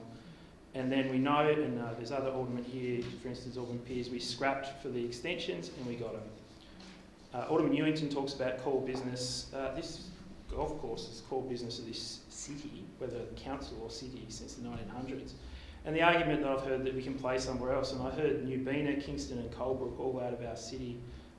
Also interesting to note that many of the private courses, and I know of at least 3 in our city, have waiting lists. The rest of your comments, Alderman Newington, sound like a good submission for the City Hub project. And while I don't, I've made my position clear on City Hub, but I don't actually support it anymore, my motion respects that most people do. There's been a lot of comments about community involvement. How good is it? In my opinion, that people are fired up about this, and that 100 people with 3 days' notice in the cold at 5 o'clock on a Friday is good. Yes, obviously we want to be treated with respect. It doesn't feel nice as an alderman to be treated like that. It's something Elgate's working on, I know. Alderman Pearce, you talked about stakeholders, interested parties. Golf Tasmania, Golf Australia, the YMCA are of course the interested parties. And I think the intent of the peak bodies was always to keep this as a public course until they were told that that wasn't on the cards. Alderman Mouldy made the point about an interim plan. That's exactly right. We're voting on the interim plan. We're not talking about the next 100 years. That's a mission in the next few years. Thank you, Alderman Von Berto, for the history lesson. I guess this is a thing. Just address the comments that chairs rather than to the individual. People talk about these prefixes to the word deal. None of them were said by me, and I think sometimes it's what you say and then what people hear is an interesting bit of feedback. I was told that the motion was premature. I mean, the golf club is closing next week. Alderman Blomley talked about some statements made when he said, I revealed. Well, I did reveal it. No one else there knew about it, so that's a fact. And people hate these sort of deals. Well, that's a fact as well. And we get bashed over the head for misrepresenting, apparently, the council. But look at the hypocrisy writ large in saying that we voted to terminate the contract. It's absolute trot. We voted to extend that contract. If people want to misrepresent that, they're no better than the argument they make that other people are doing. The only voices saying close this course are in this chamber. So the motion before the chair is as presented, the amended motion from Alderman Edmonds. All those in favour? Against? The motion is carried 6-5. And we move on now to determination of petitions. We've got one there for the dog exercise area, Anzac Park, Linders Farm. Thanks, Alderman Jones. You're moving that. Do I have a seconder? I'm indeed, Mr Mayor, and sorry? I'm moving that motion. Yeah, and can I have a seconder, please? I think you've got... Oh, thanks, Alderman John. I was looking over there. Okay. You had my attention. Thank you very much. Thanks, Mr Mayor. Look, I just would like to ask one question through you to Mr Nelson, the General Manager. Mr Nelson, on page 17 it states the consultation period ended on the 12th of April and approximately 2,900 submissions were received, including the petitions. Can you sort of give us an update at this point in time in relation to the number of submissions in relation to this matter, and also to, once I know sort of the approximate number, I can add another, what do we call it, another 1,344 to that total. So would you, through you, Mr Mayor, Mr Nelson, if you could provide us with an update on the number of submissions, if you can. Thank you. Mr Doubleday may be aware of the number. I haven't had an update beyond around 3,000. Through you, Mr Mayor, the number is the latest number at the moment. At close, that was the count. Thank you very much. And just finally, so if we just look at the 2 petitions and also the 2,900, that's very close to 4,400 that have actually recorded their comments in relation to Anzac Park. I move the motion. Thank you. Excuse me. Thank you, Mr Mayor. I'll just briefly, I know we're voting later to extend the consultation, and it'll be interesting to see how much more information we get in the next further period. Any other speakers? Put the motion then? All those in favour? Carried unanimously. Council now intends to sit as a planning authority under Land Use Planning and Approvals Act. The first item there is 11.3.1, which is a development application at 136 Spit Farm Road, Possum Bay, for visitor accommodation units. So a move and a seconder, please. Alderman Ewington, thank you. Seconder? Alderman Jones, thank you. Thank you, Alderman Jones. Alderman Ewington, would you like to speak to the motion? No, only as per officer's recommendations, Mr Mayor. Okay. Alderman Jones? Likewise, thanks, sir. Any other speakers? I'll put the motion in. All those in favour? Carried unanimously. 11.3.2 is a development application at 30 Olympia Street, Howrah, for a carport. Alderman Mulder. Mr Mayor, thank you very much. I move an alternative motion as foreshadowed at the workshop and as appears on the screen. Thank you. And seconded by Alderman Ewington. Thank you. Thank you, Mr Mayor. Basically, this is a situation, as we have previously dealt with, where for some strange quirk the planning scheme requires extensive setbacks for what amounts to not full-blown structures but small things. Now, the development application for the thing I suggested be approved, and the reason for that I do that is that the proposal conforms with each applicable standard in the zone, with the exception of the 4.5 metre setback required by performance criteria 10.4.2 P2.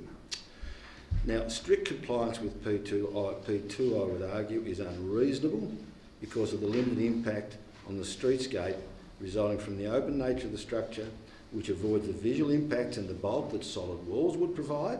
And this is all about streetscapes, right? The similar structures within the same setback abound in neighbouring streets. They just don't happen to be in this one. And the structures will be at the end of a cul-de-sac. So, I mean, if it's about streetscapes, it's about visual impacts. No one objected to it. A car parked in the driveway will have a greater impact on the visual impact than the structure itself. So it just seems that these is one of those little anomalies that might occur. Now, there may be a heritage overlay in some areas where this wouldn't be appropriate. It might be a main road where there's a lot of traffic and you need better sight lines, but this is stuck up the end of cul-de-sac.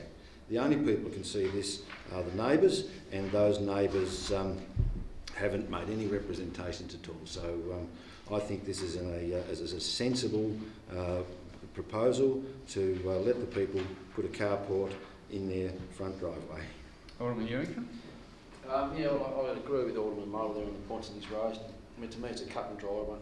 You know, unless you're doing something that significantly impacts on your neighbours in ways that are unreasonable, I don't think some of these planning laws, I think, are a bit over the top. I mean, I had a place down at Lord, I had an 8-foot fence on my front boundary. I mean, how did I get away with that? You know, I mean, it was. Well, hang on, I was saying I did it wrong. Is it approved? It was approved, yeah. No, it was approved. You might choose your words. I should. But the point is, yeah, I mean, when you see that, they're just the inconsistencies. I think, there's sort of things that, sometimes we, I mean, this is a classic example where, it's not going to impact on anyone else. There's no representations.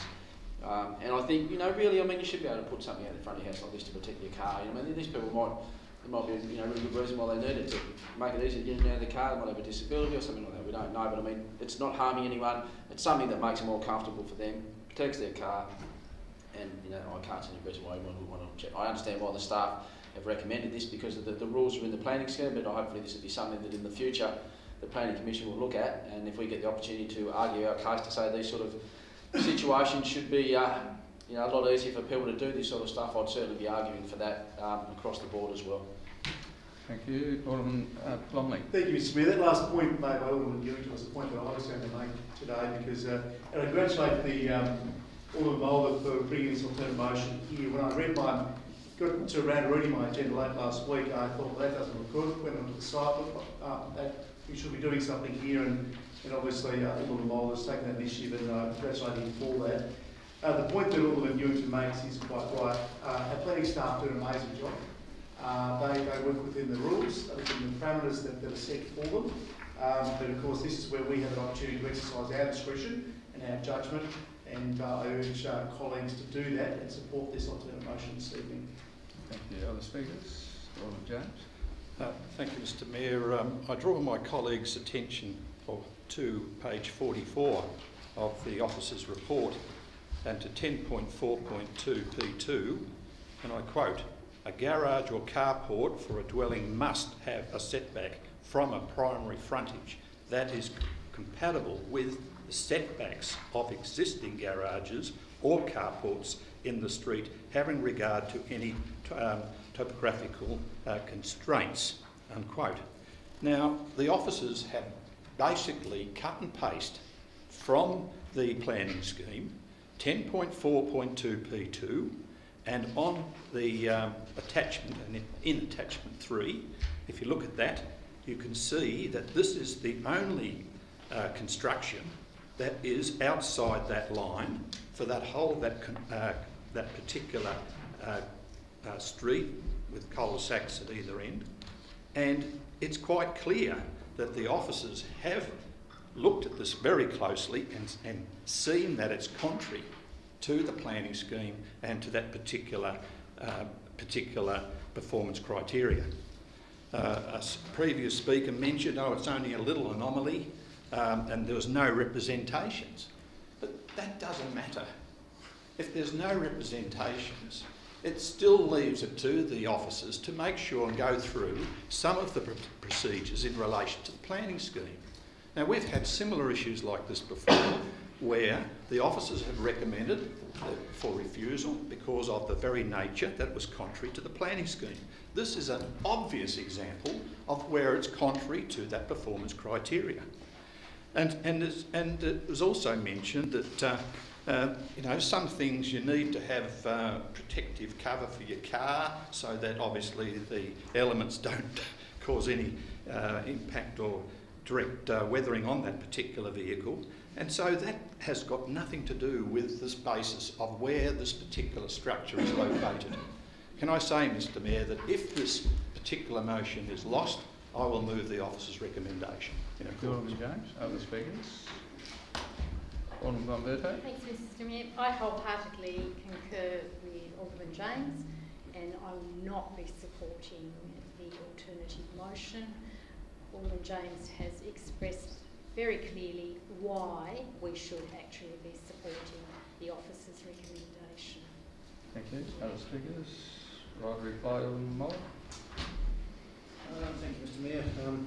Not much needs to be said, except I do concede that the black letter interpretation of the planning scheme that is there, but in fact interesting to note that the absence of representations means that this is not an appealable matter, and so therefore it is not to be assumed that these things are something about where this is where the flexibility occurs, I believe, in the administration of the planning scheme, in that where there are no objections or no representations in the modern language, that these minor adjustments to the planning scheme would be sort of not frowned upon, and if that was the case, that we weren't expected to exercise discretion around the edges of these areas and take black letter lines, I'm sure the planning, that looper would have created a provision where the planning scheme could take over and overrule us without objection. So there is a role. One of the objectives of the planning scheme is to engage the people, and you wouldn't really know it much by the way it operates, but here's an opportunity where they have deliberately left us with that discretion, in the absence of objections to the contrary, to make these sorts of decisions and not appeal them. So I will take that as a licence that common sense does need to apply. And if there was one other carport in this street that had been built before the new scheme came in, we would all be saying go for it. So, anyway, as I said before, the issue I would point is that the streetscape the issue behind this performance criteria. There's even a provision there that if the slope under the performance criteria was 1 in 10 within 10 metres of the, or 1 in 5 within 10 metres of the driveway, this would be done. Now, you know, do you get over this by rebuilding your driveway and then putting an application in because suddenly it's topographically constrained? So I think the common sense solution here is that we need to apply some common sense, and there are very, very few cases in the planning scheme where we can do so. So the motion before the Chair is the alternative motion for approval. All those in favour? Against? The motion is carried. Next item is 11.3.3. It's a development application for 64 Bangor Road, Possum Bay, for an outbuilding. Thanks, Alderman Pearce. Second, Alderman Kendi. Alderman Pearce. Thank you, Mayor. Mayor, while I support this, the site is over 2,000 square metres. Now, I read in the officer's reporting the performance criteria proposal. There are many examples in the surrounding area where outbuildings are located in proximity to the side and rear boundaries of lots, and on that basis, the separation between the proposed outbuilding and the boundaries is considered compatible and with that of the prevailing surrounding area. So I support the recommendation. Thank you. Alderman Kendi. As per the officer's recommendation. Thank you. Other speakers? No need for right reply. So the recommendation is for approval subject to conditions and advice. All those in favour? Carried unanimously. 11.3.4 is a development application at 1 Myura Street, Howrah, for a one-lot subdivision. Moved Alderman Pearce, sorry. Second, Alderman Ewington. Alderman Pearce. Again, I think it's a fairly straightforward subdivision. I really believe that. So I support the recommendation. Thank you, Alderman Ewington. Other speakers? Okay, the recommendation is for approval, subject to conditions and advice. All those in favour? And that's carried unanimously. Thank you. 11.3.5 is a development application, 21 Raleigh Court, Howrah, for 6 multiple dwellings. There's access over 23 Raleigh Court there. Thanks, Alderman Bromley. Seconded, Alderman Ewington. Alderman Bromley. Thank you, Mr Mayor, as per the officer's recommendation. Thank you. The only point I want to make on this one, Mr Mayor, I mean, look, I know that this is one of the issues that we're going to be faced with a lot in the next few years, where, you know, people who have individual houses find more, you know, different types of dwellings coming into the community. And I know, you know, some people, a bit of fear of the unknown, I think, kicks in on this one. But the bottom line is, if we don't allow these sorts of developments where there's, you know, more units or villas on a larger block, you know, we've got no hope whatsoever of trying to keep up with the demand out there in the community in terms of the housing supply. And I mean, not everyone wants to have a big house with a big backyard and whatever, and it meets that need. So, you know, we've got to balance that up with other people saying, and there are a few representations here, but I certainly think this one here is something that we should be supporting. And they've gone through all the hoops and they've been recommended for approval. Other speakers? Alderman Mulder. I find great difficulty in supporting this, Mr Mayor. This was an area that, until recently, until the petitions to amend, was originally slated for what would now be called low-density residential area. It was the environmental living zone between the heavy-density residential area and the public open space. And the reasons that we start to reduce the density of dwellings there is because of things like the bushfire management overlay, and there's height restrictions there which are met. But the height restrictions, they're dug into the ground, so the natural ground level, you know, so if that's how these things are overcome. This is exactly the reason, the multiple dwellings, which was why this area had this particular covenant. Now that's all gone, it's been bypassed things, and I might add that that particular covenant is not yet fully removed, or it could easily be replaced. And there's a case currently before the courts, I believe, where where that covenant removal is being appealed. In fact, this particular motion preempts that outcome of those proceedings. And I think it's highly opportunistic to be sitting in there saying, oh well, you know, we're going to go ahead when you could have waited. But what they've shown their hand is that you're going to put 6 of these units. I'm not opposed to that. I'm not opposed to unit developments as long as they're not, you know, every block and there's a mixture of houses and things like that. But on page 90 of the assessment of the performance criteria, the area is characterised by double-storey dwellings, therefore the height and proportion to the proposed thing. These sorts of issues are about, you know, the density of the dwellings in this particular place. At this particular height, in what was the original thing. Now, this is here for a buffer zone. Now, my great fear is, and the next one talks about the proposed setbacks of 4 metres from the rear boundary, right? So you're getting to in the area now where, and where I'm driving at is if you pop over the other side of the hill, we have this enormous scar at the back of Coventry Rise that every time I drive over the Mornington Hill, I look at it and think, is this what our city's coming to? We're going to have on the foreshore, then we're going to step up and we're going to get rid of the low density residential zones. We're going to ram it up, you know, the intense dwellings of high density. Well, this is almost high density, not technically, but it's certainly more dense than the usual. And then we're going to have this 10, 15 metre scorched earth line running around the bottom of the hills in our city, and then you go into the public open space. This is my concern, and I really think that when the courts will be taking into account with this stuff, that you know, we've got to have a look at that impact. We've got to also have a look at that. How do we manage that?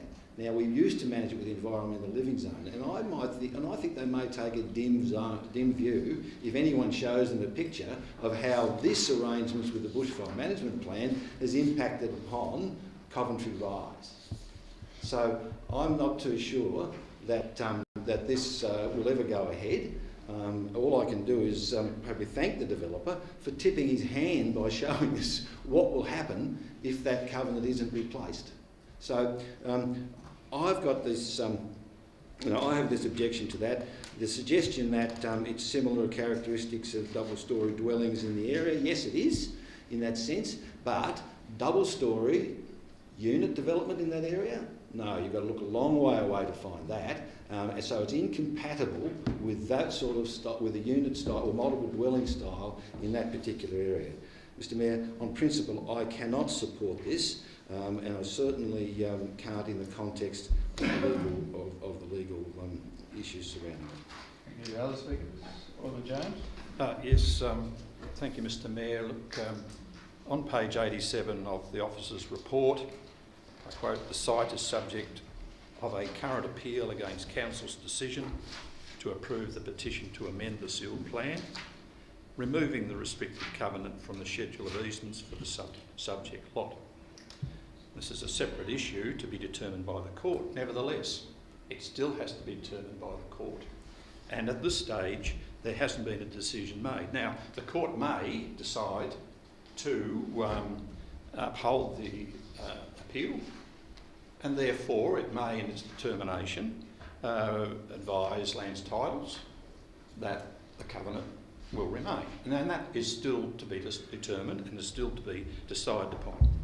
The other point I want to make is, in fact, that prior to this development, it was low-density residential, and it was for a reason that it was within a bushfire-prone area, and as such, there were certain constraints that were put on that at the time that this particular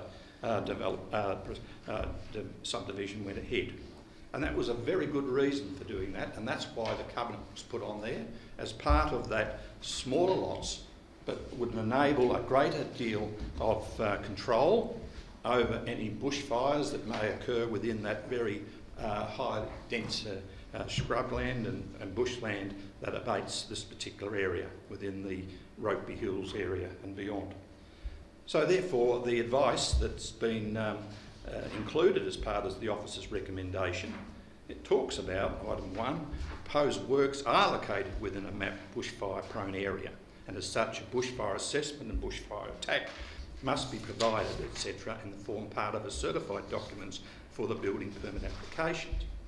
and therefore there may be some, at item 2, it's advised that the certificate of title contains several covenants. Compliance with covenants is the landowner's legal responsibility and may prevent or alter the ability to act upon this permit. So there are a lot of conditions here, and there hasn't been the ramifications or decisions in relation to the court, and that's still pending.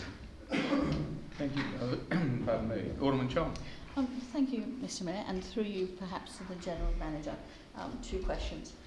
The first is my understanding is that once we have a valid development application presented to us, we are obliged to consider that. We can't hang on to it because there are other things happening. Yes, unless in relation to another action there's an injunction issued by the court to stop that process. And thank you.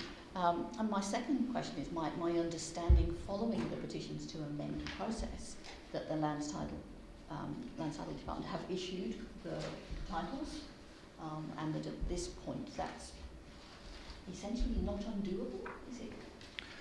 That's our view.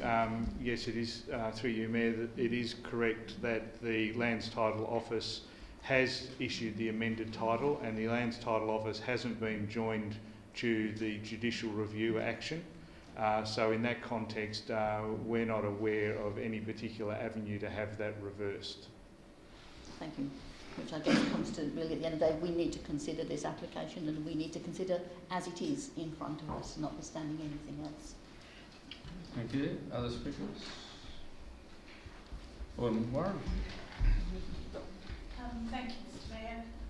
If you buy a block and it has a covenant on it that says single dwellings and that all the surrounding blocks have the same covenant, you could be forgiven for being pretty cross if somebody then built 6 units between you and the bush, where that is obviously kept for a good reason to provide some protection between you and any potential bushfire.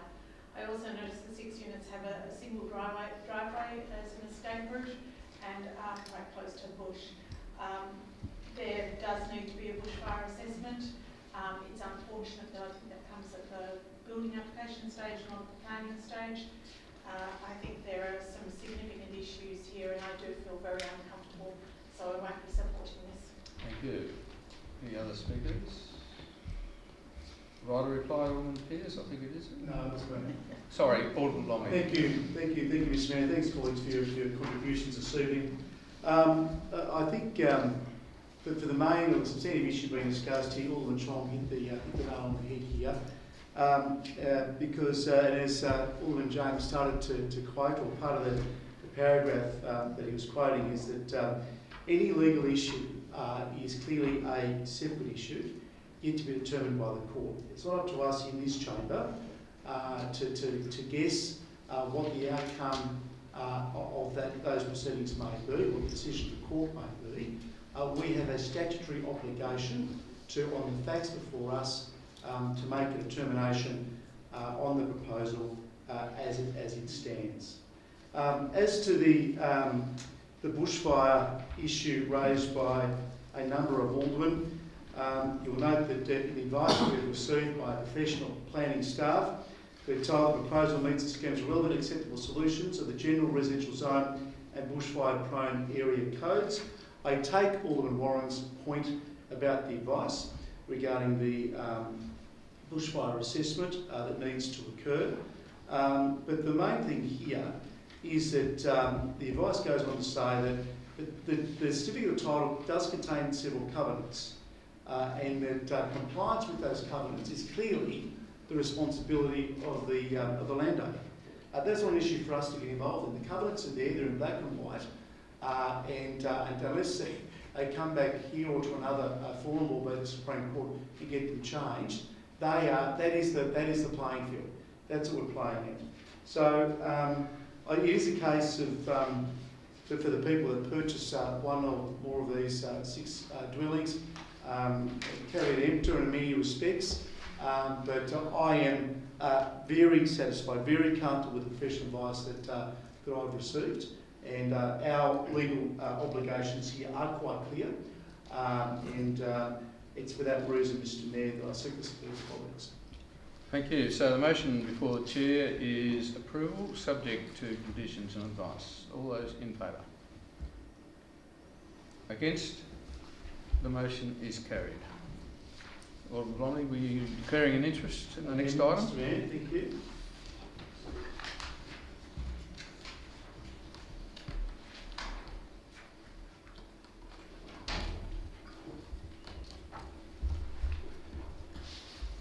Um, 11.3.6 is a development application of 10 Percy Street, Belrive, partial change of use to bottle shop and additions. Alderman James. Thank you, Mr Mayor. In accordance with notice given, and of course it's been highlighted on the screen in front of us, I move that the DA for a partial change of use to a bottle shop and additions to 10 Percy Street, Belrive be refused for the following reasons.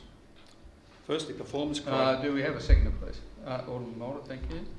Thank you. The proposal does not satisfy performance criteria 21.3.1P1, as the hours of operation have an unreasonable impact upon the residential amenity of the land in a residential zone through commercial vehicle movements, noise and other emissions that are unreasonable in their time and duration extent.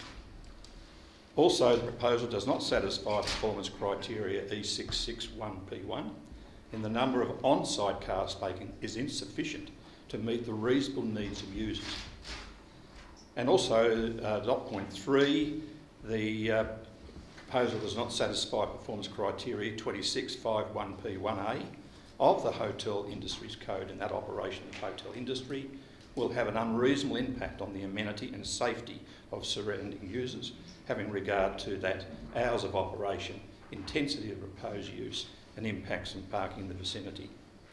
And also the associated plans contain a facility described as a drive-through service area, which is in contravention of the performance criteria E2651P1D of the Hotel Industries Code, which prohibits a drive-through facility on a freestanding bottle shop site.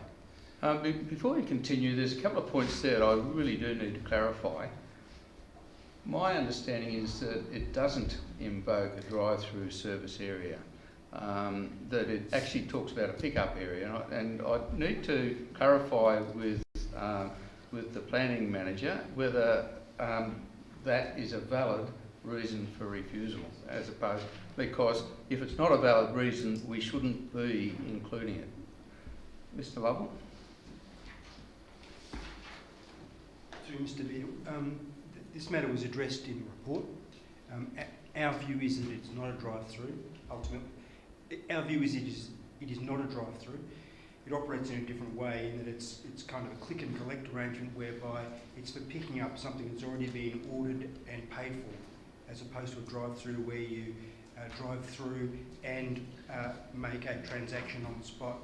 So the report says that in our view that it's not a drive-through. It is a new kind of invention, if you like, since drive-throughs were first come into being. Of course, that's our interpretation. Okay, if it's a matter of interpretation, I'll allow the debate to continue. Yes, thanks, Mr Mayor. I'll be very brief and just say that the location of this particular facility, the hours of operation and the vehicle access to and from the site, and also to the impact on the immediate residential properties will have a detrimental impact on that residential neighbourhood, and I would seek council support. Thank you, Alderman James. Alderman Mulder. Thank you, Mr Mayor. I shall be extremely brief. The officer's report says that quotes the Hotel Code E25.6.1D, do not provide a drive-through facility. This is a freestanding hotel bottle shop. Does not provide a drive-through facility in a freestanding bottle shop site. The officer's response is, and I do agree, and you do note that it is a matter of interpretation, but the officer's report says it is not proposed to provide a drive-through facility as part of the bottle shop. Pick up the first two plans of the proposal. The site plan, point C, is called Proposed Drive-Through Service Area. The next plan over refers to that area as a drive-through pickup. It is a matter of interpretation, but I would have thought that a drive-through facility is a drive-through facility, and if the developer and these are not backyard developers, these are really professional people.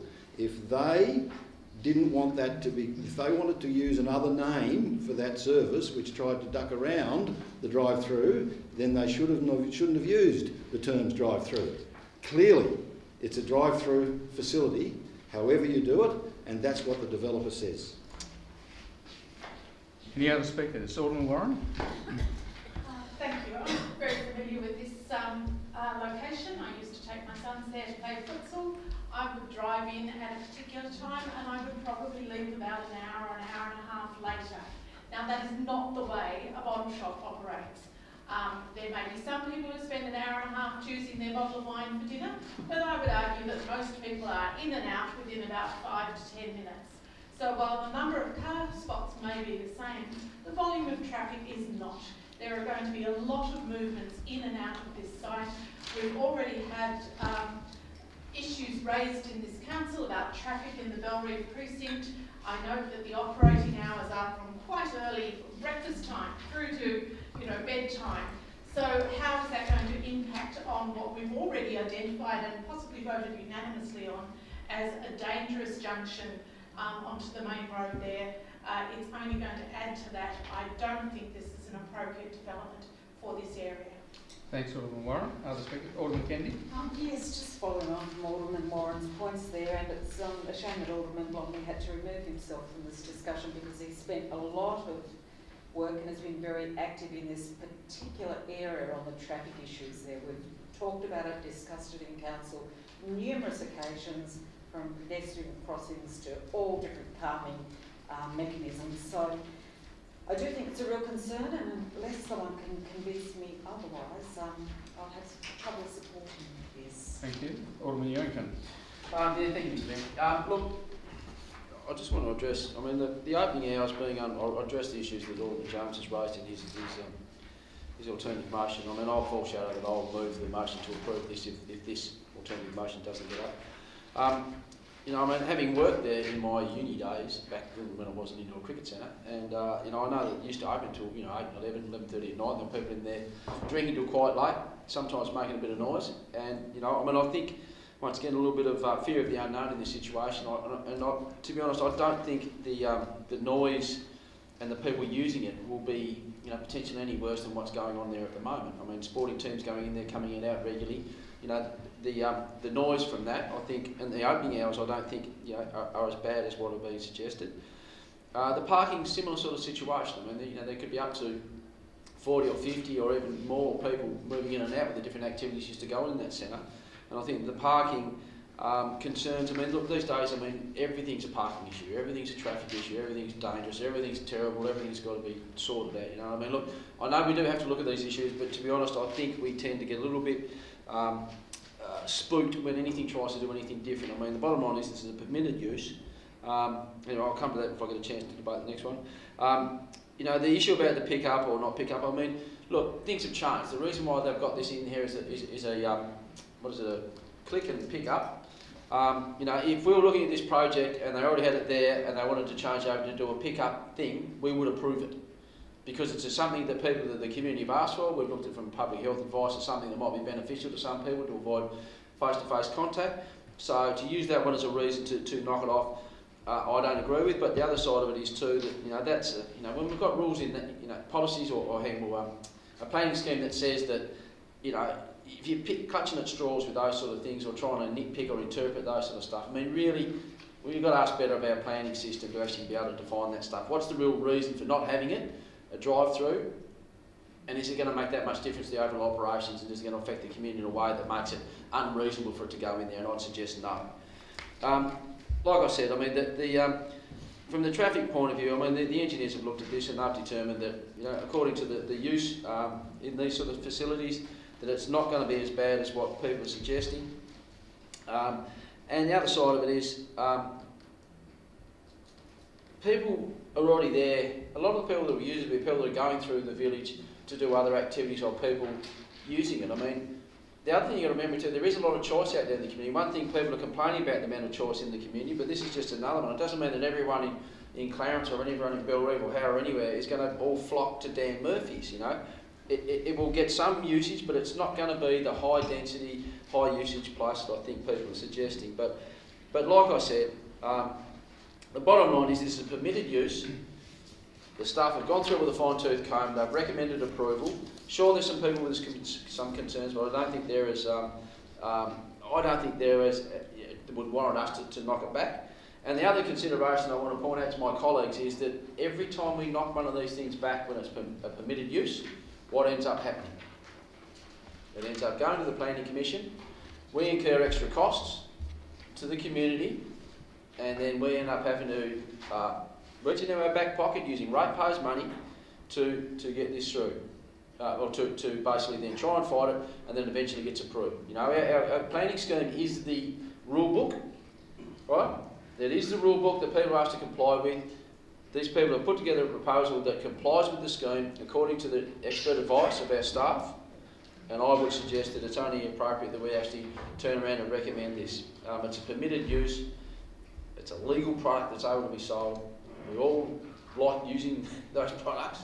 Well, I certainly run the chain here, at times, and I think that I think we can a little bit. We should approve it, and I will certainly be foreshadowing me to move the motion to approve if this alternative doesn't get up. Thank you. Other speakers? Right of reply, Ewan James. Yes, I'll be very brief, Mr Mayor. In fact, this is not a permitted use. It is in fact covered by the planning scheme in relation to some performance criteria, and they have been addressed in the motion that's before the Chair. And the fact of the matter is that the proposed bottle shop would be separated by a distance of 16 metres to the adjacent residential zone land to the south of the site, and is proposed to operate from 8 a.m. to 10 p.m. 7 days a week. It's going to have an impact on the immediate vicinity of those adjoining residential properties. There will be additional traffic movements to and from the site because of the hours of operation, and it will impact upon the residential amenity of the area. I seek council support. So the motion before the Chair is a refusal as presented by Alderman James. All those in favour? Against? I think that's 5-all. It is 5-all. So it's defeated 5-all. Alderman Newington, the alternative recommendation? Yeah, I'll move that motion as per the officer's recommendation. Do I have a seconder for that? I'll second that. Thank you, Alderman Von Berto. Alderman Newington.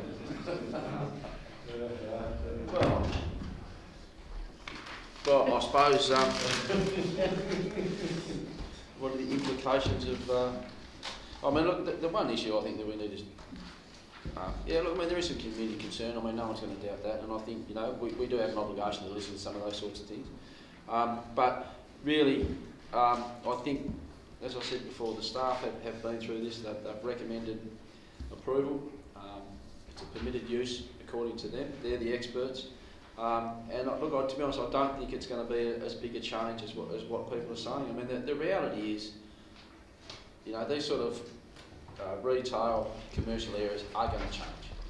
There is going to be greater demand from different service providers and businesses going into there, and to suggest that we're just going to stay the same is just unreasonable. You'd like to think that it doesn't adversely impact on the local residents, which I'd like to think it doesn't. And I think the main point I make here is that if we don't approve it, we'll find ourselves in the Planning Commission and be incurring extra costs to the community, which I think we've done too much of already, and I would be really disappointed if we end up going down that path once again. So I'd encourage my colleagues to to approve it. And then if the representatives want to go out and take it on the Planning Commission, it's up to them to do that. And if there's enough people out there that are willing to do that, well, so be it. They've got every right to do that. And I would encourage them to do that if that's the way they feel. But I think from our perspective, we've got to take notice of the professional advice that's provided by our wonderful staff and approve this project as recommended. Thank you. Alderman Von Berto. I'd just like to reiterate that the planning staff have clearly stated their case in relation to the various performance criteria that needed to be considered, and also they've made it very clear in terms of the responses to the representations. So from my perspective, we need to be supporting the officer's recommendation in relation to this one. Thank you, Alderman Mulder. Yes, Mr Mayor. The hotel code is part of the planning scheme, as we are often reminded, and therefore it needs to be addressed, but of course codes can be varied. This is a major national retailer who is doing this sort of stuff all the time. There they are. They could have designated the area as something else to indicate it wasn't drive-through, but no, they didn't do that. Neither did they seek a variation of the hotel code. This is actually contrary to the planning scheme, or certainly contrary to the codes that lie within it. But, Mr Mayor, as in the past, it would be totally irresponsible to go 5-5 again, which really would get some costs ongoing. It would. So, therefore, I will fall on my sword, not for the first time, as Alderman James has reminded us already tonight, but there comes a time when there has to be responsibility, and this is such a time again. Thank you, Alderman Mulder. Alderman Pearce. Thank you, Mayor. And unlike Alderman Mulder, I was going to say I didn't speak on this the first time because I was very interested in the debate. But I looked at this, I thought, geez, yes, it's a big organisation and trading hours 8 AM to 10. I mean, honestly, that, in my opinion, is just beyond comprehension. I cannot understand why. I know a lot of people, and we've had like 56 representations, and a lot of people have been on to me about this because it's so close to the residential area. But I do agree with what Alderman James said about the code, and I do agree some ways to what Alderman Mulder said, but just somewhere you've got to draw the line. And I didn't support the bottle shop on Clarence Street, similar because people keep bringing up mental health issues and they keep saying that alcohol's a part of this. And I know that's not a part of this because it's a planning matter, but sometimes I really worry about being in this area, I really do, so I'm not going to support this recommendation. Thank you, Alderman Pearce. Other speakers? Alderman James, sorry, you had your hand up before. No, you were next cab off the rank. Thank you. And then Alderman Warren. I didn't want to sort of be seen to be jumping in. I did notice that you put your hand up at the same time as Alderman. Thank you very much for the call, Mr Mayor. Just on the page 129 of the officer's report, building setback from frontage must satisfy all of the following, be consistent with any desired future character statements provided for the area. And this is part and parcel of a lot of buildings, there's residential properties nearby, and also too it's in close proximity to the residential area. And as I mentioned in the debate, the actual hours of operation, and these are 7 days a week, from 8 AM to 10 PM Monday to Sunday, and presumably 365 days of the year. And I'm not sure whether Dan Murphy shuts on Good Friday. Mr Mayor, that's not correct. Alderman James, if you could state the facts on this, please. Let's just go back a step. On accordance with page 127, and I will just state the actual paragraph again. It's going to be separated, the proposed bottle shop will be separated by a distance of 16 metres to the nearest residential property, and to the south it is proposed to operate at the site and is proposed to operate from 8 AM to 10 PM 7 days a week. Now, okay, it may not be 365 days a year, but by the very nature of operating 7 days a week, it's going to, in my view, cause a lot of concern, particularly to those numbers of representatives who wrote in, and basically in their summary, they were quite clear in their comments in relation to the traffic impacts, the impact upon the amenity, the visual impact, noise, trading hours, and even to mention consistency with strategic directions for the region. Now, I assume they're talking about our strategic plan here, and that by the very nature has been brought into it, and also inconsistency with the recent Bellreeve Retail Village review. And it's unfortunate that Alderman Blond is out of the room, because he made a comment, and I better be careful here on what I do say in relation to this, but he was very concerned about additional traffic matters in the Bellreeve area, and also he felt that some of the small businesses would in fact be sort of impacted upon in relation to this.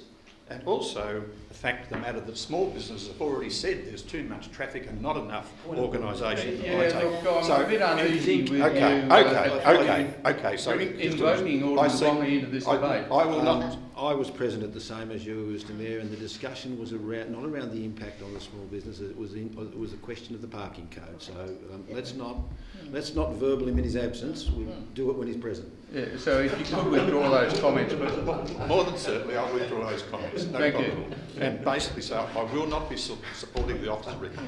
Thank you, Alderman Kennedy. I am sorry, Alderman Warren. You are next, and then Alderman Kennedy. We do have a resource management and planning appeals tribunal for the purpose of making appeals. If people were not encouraged to make appeals, then we might as well not have a planning authority on council. I know some people think that's a good solution. But I will not be bullied into not voting the way I think is correct because of the threat of an appeal. And if that was to happen at this stage, it's very much David and Goliath. You know, imagine the residents of Bellreeve versus, as we've just heard, the national chain of Dan Murphy's. And we have talked about bullying a couple of times tonight. I think it's pretty long bow to draw Alderman Warren to infer that Murphys are going to be bullies in this process. No, that wasn't what I was inferring. Thank you for clarifying that. I was concerned that we are often told that we shouldn't risk the council going to appeal. We have discretion. A number of aldermen in this chamber have used that discretion this evening on another planning matter.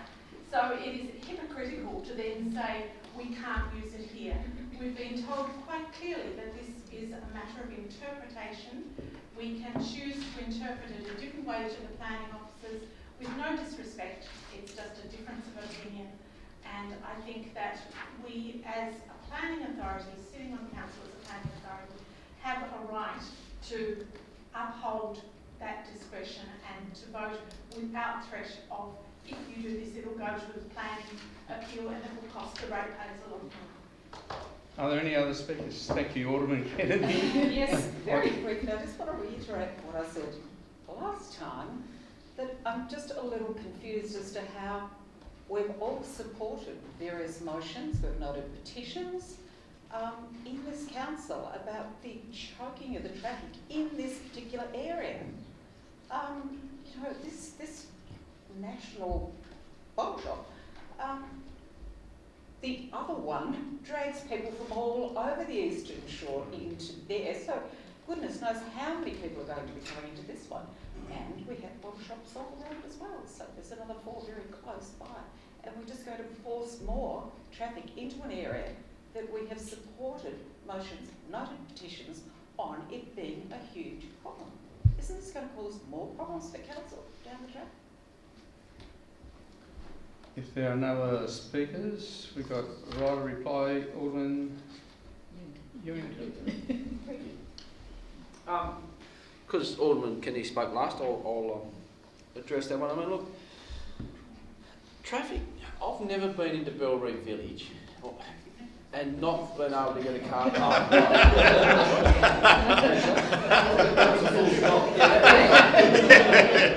It was a full stop after that. I've never been in there and not been able to get a park close to where I want to go. I mean, look, sometimes it's a little bit, you can't park right outside the bakery if you're going in to get a salad roll or something. But, you know, to suggest that we've got gridlock in through that area, I mean, it's just not the case. It's not. Well, I go there plenty of times and I don't I don't believe, well, I know it's not the case because I go in there. I mean, the point that Alderman Warren made about, there's a huge difference between using our discretion to override a council recommendation when it's obviously overly prescriptive, it doesn't affect anyone else, and there were no representations from the local residents to say they didn't like that. So to suggest that we do it once, that means we've always got it, we can't do one or the other. It's not hypocritical. You know, it's a totally different situation. You know, I mean, the people that live there, you know, like I said before, it can't stay the same. I mean, it's natural that this evolves. I mean, later on in our deliberations tonight, our meeting tonight, we're addressing the city the urban design framework. And the only way that we're ever going to have the revenue coming into council to allow us to develop those sorts of projects and revitalise and activate these sort of spaces is to allow businesses to do what they do best. It's up to them to choose what they want to do, where they want to put their businesses, and what the best place is for them to come in. And, you know, I just think that if we start trying to pick winners, you know, let the planning scheme decide what's permitted. It's come to us and the staff have recommended approval. You know, let that happen. I mean, some issues about the actual look and bulk and scale. I mean, at the end of the day, it's been a tin shed for a long while. All that's going to change now is going to be a tin shed with a different sign on it. You know, I mean, it's not significantly changing what's there. And if I go back to the opening hours, I mean, you know, the bakery can open at 8 o'clock. Why can't other businesses? You know, I mean, we're not promoting, you know, early morning alcohol consumption. We're just allowing people the convenience of doing what they want, and that's what, you know, happens out in the world now. You know, we can't do that. And we get back to the wording about the drive-through or the pick-up and the whatever. I mean, look, you know, I think we've got to be realistic on that one and understand that phenomenon of click and pick up and whatever, that's a new thing that sort of changed the way that we do business in a lot of ways. And I think, you know, we've got to use our discretion in that sense and not be overly prescriptive once again in terms of what the code might say. And use a little bit of common sense and recognise that that's something that people are asking for and demanding, and it shouldn't be the one criteria that determines whether this one is appropriate or not. Thank you, Alderman Newington. So the motion before the Chair is now the officer's recommendation for approval. All those in favour? Against? The motion is carried 6-4. And could we invite Alderman Rosny back into the room, please?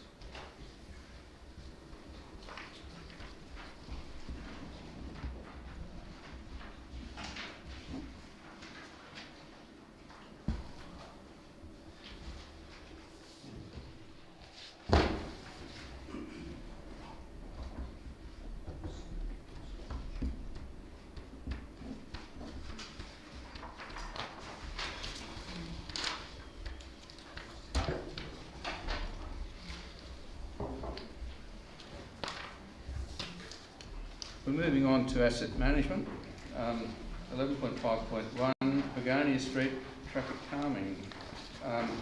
The recommendation here is that we endorse for the purposes of public consultation, sealing and traffic calming on Begonia Street.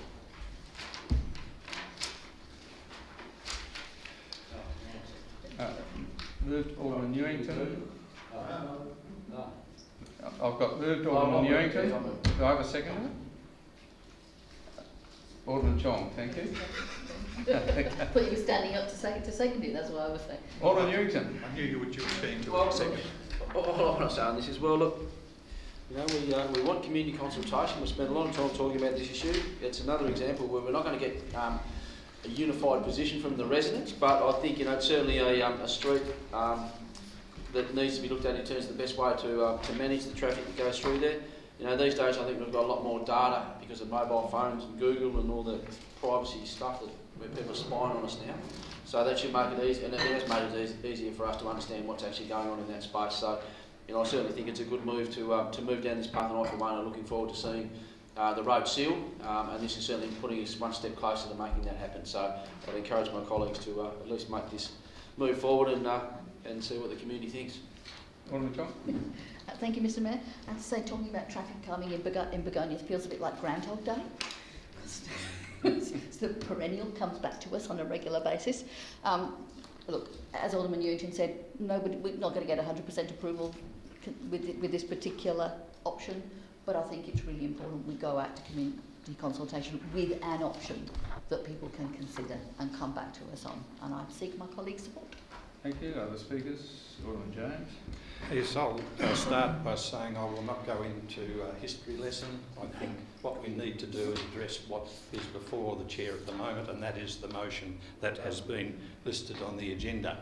Well, it's good that you're following your own advice here.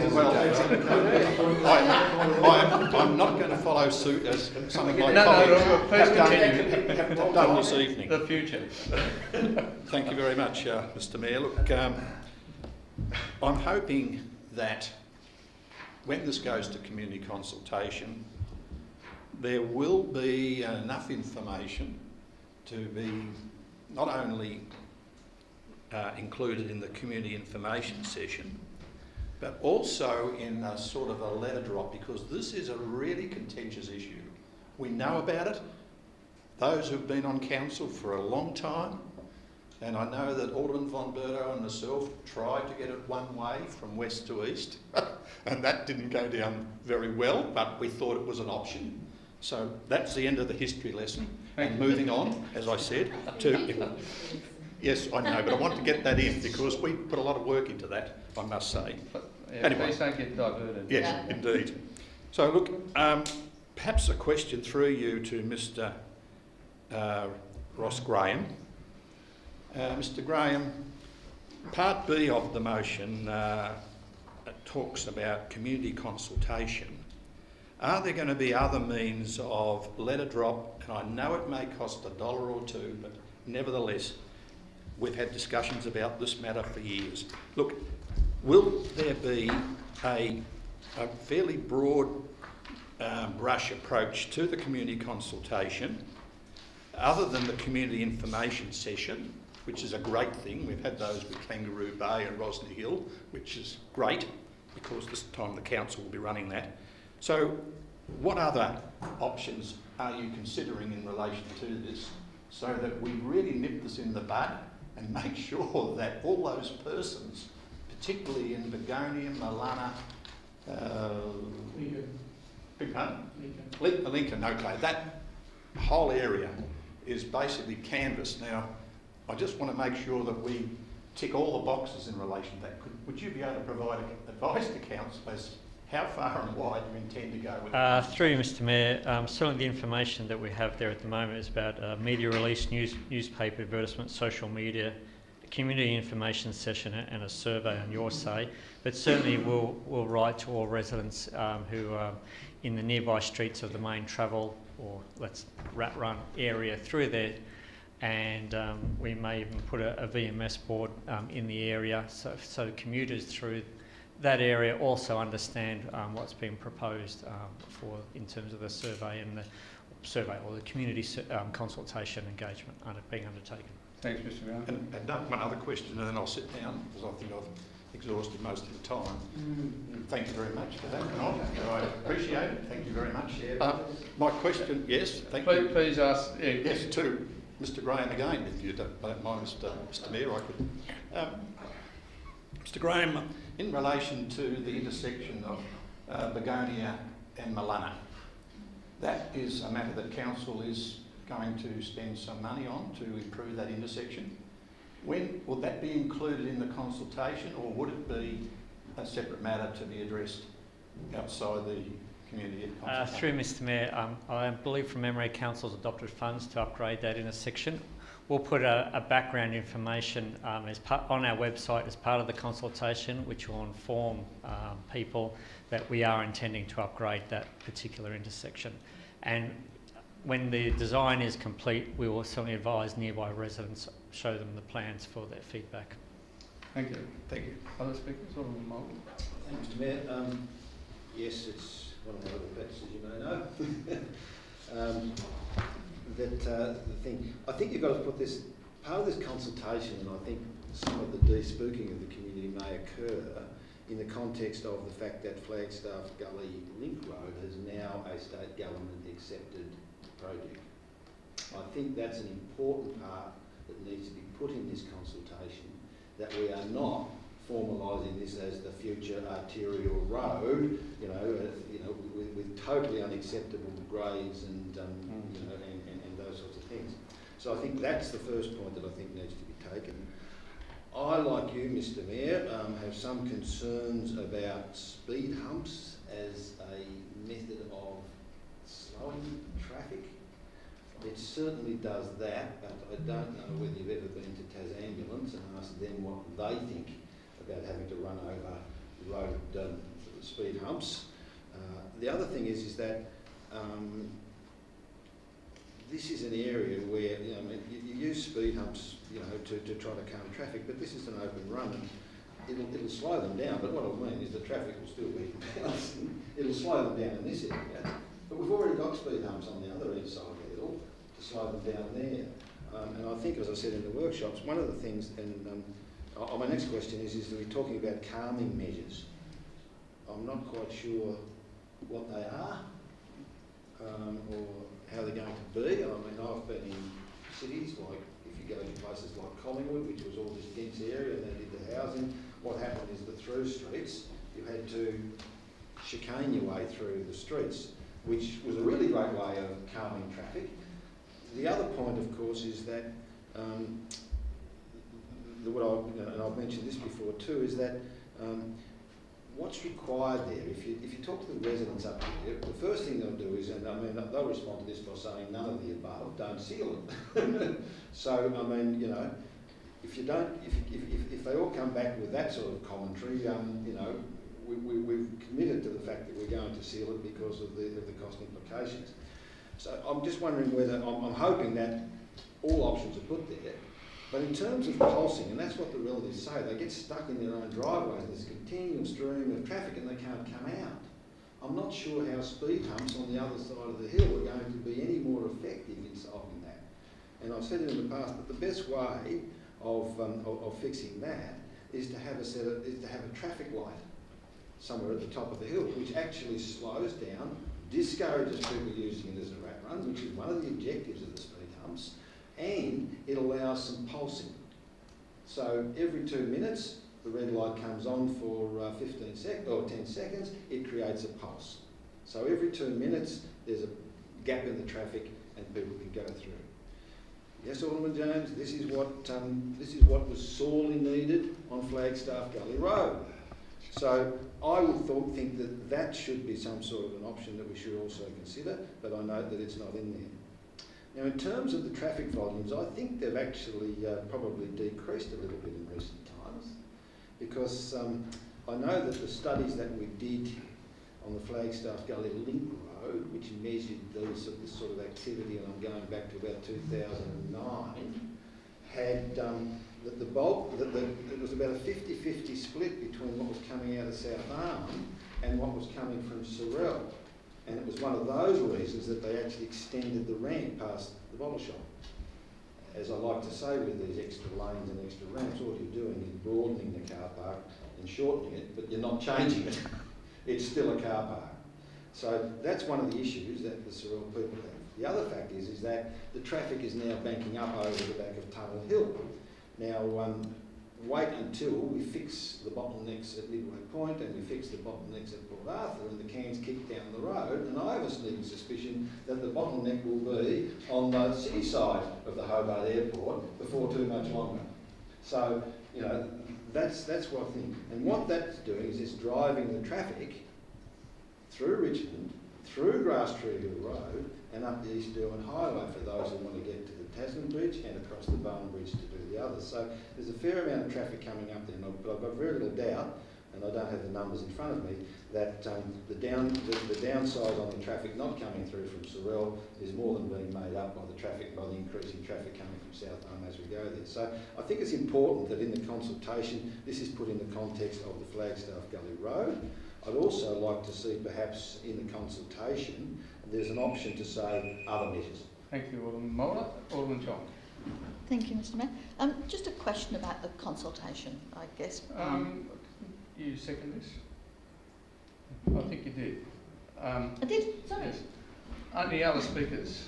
I still have a question about consultation, but can I ask it? Can I ask it? Alderman Newington, right to reply? Oh, I was going to speak. Oh, sorry, I didn't see you there. No, I jumped stuck in the corner, that's why. Yeah. But you're all... I'm rather pleased with Alderman Graham, Ross Graham's reply to say, I've demoted you, it's all right, I've demoted you. Mr Graham's response to how we're going to go about community consultation, because as some other aldermen said, I've drawn up the area and geez, I tell you what, I've had some conflicting responses where most people just didn't want it sealed. Now, because the road is so bad, maybe people will change the way they think, but you know, we've got to get this consultation right. We've got to give people every chance to have their say, because I don't want it coming back to bite us. Thank you, Alderman Pearce. Alderman Bonbetta. Mr Mayor, just a question in relation to consultation. Would we be able to extend the consultation and put it into the rates newsletter, which will be coming out in July? We know that we've had issues in relation to consultation and timeframes, so perhaps that's another option. I wonder if we can, Ms. Deputy or GM, would you like to speak about a bit more about what's in mind for consultation in terms of timing? Through Mr Mayor, at the moment we have to commence in June open for 6 weeks. Breaks notice. What's the time of that? Which concludes the day before the breaks notice. I think the aim here is not to find ourselves in the same position as we have in regard to the dog consultation, that we need to make sure that the rates newsletter goes out at least a couple of weeks before closing date. Particularly on this issue, Mr Mayor, you're right. Yeah. Okay. I think that point is quite clear. All right. We're almost now at the point of movers' right of reply. No, Alderman Edmonds? I just wanted to actually, was thinking along the same lines as Alderman von Berto, and perhaps to make a suggestion that we, when we have like a consultation schedule, that we do plan around things like the rates news. A way to plan ahead to avoid these sort of embarrassments. Thank you. And if I may, Mr Mayor, Alderman Blomley. Well, I didn't want to miss out on this one. But everything's in the report here. I think it's a very good, solid report again from Mr Graham and his team. The headline here is, of course, that the number of cars using this road, I'm a regular user of it, and it's far too high. It's just, we really do have to bite the bullet here and take the next step. I think community consultation is, as we all agree, so important. I will just make the point that what the state government has done with regards to consultation with the East Elwood Highway duplication, the double inclusion of the dual highway there, was to advertise it via a letterbox drop and then to have information sessions at the Linsmore Community Activity Centre or somewhere like that. That was very well received by the community, and I think that's something that we should be doing, engaging more regularly by at least inviting people with the opportunity, not to come in here necessarily, but just walk down the road in the local community and utilise one of our halls for that purpose. But I think this is a fantastic recommendation. Happy to support it. Thank you. I'm just looking to see if there are any others. Finally, Alderman Newington.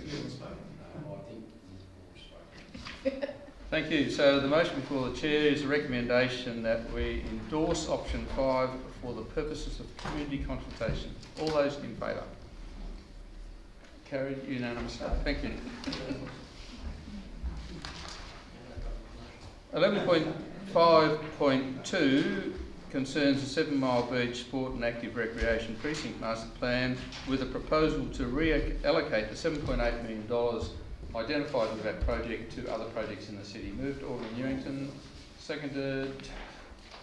I'll second that, Mr. Thank you, Alderman von Berto. Would you like to speak to it? Only briefly. I mean, look, obviously this project went back quite a few years, and I mean, my involvement back then was a private citizen. I mean, look, to be honest, I know it was ambitious of the council to go down this path, and look, anything that involves creating a multi-use, multi-purpose sporting facility, I'd support. But I think now things have changed, and I think we've now realised the better opportunity for us as a city is to look at the Bayview College proposal, which I think has far more positives for that community itself, for Rugby and Clarence Valley area in particular, and Clarence Plains, and then to service the wider part of the community. So I think this is a great way to move forward and help us get closer to realising our goal at the Bayview College project.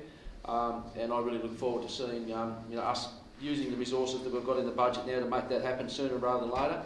And then obviously the next step is to get the next consultation out for the Bayview College, because I think there's it'd be amazing to sit back in a few years' time and see this come to fruition. I think it'll be something that benefits so many in that local area, but also the wider city. So I encourage everyone to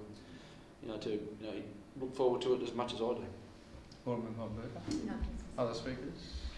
Alderman Mulder. Mr. Mayor, I raised this the other day, and strange as it seems, I will be voting against this motion. And I'll be foreshadowing that I think everything in the report is spot on, everything's right. I just question why we're putting something on hold when we actually want to execute it.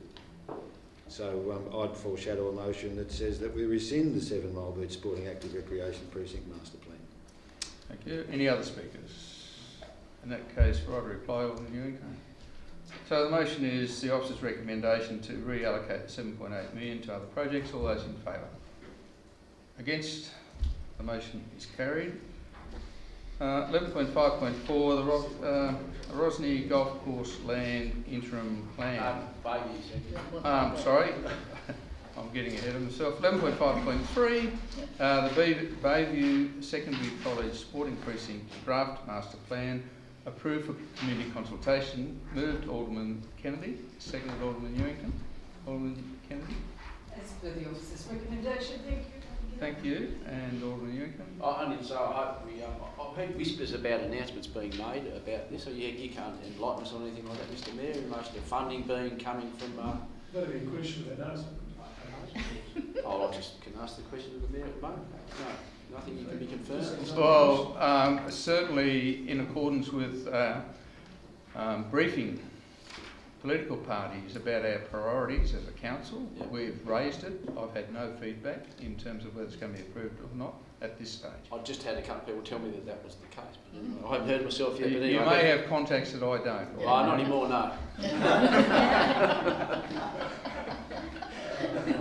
for the moment. No, not for the moment. Any other speakers?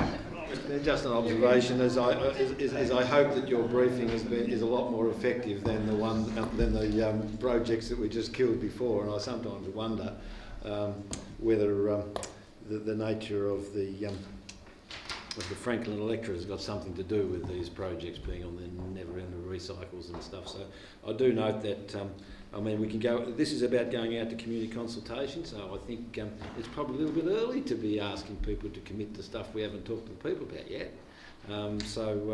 But anyway, it is what it is. That's the process. So I just hope that we have a bit more success than we had with the YMCA, with the 7 Mile Beach thing.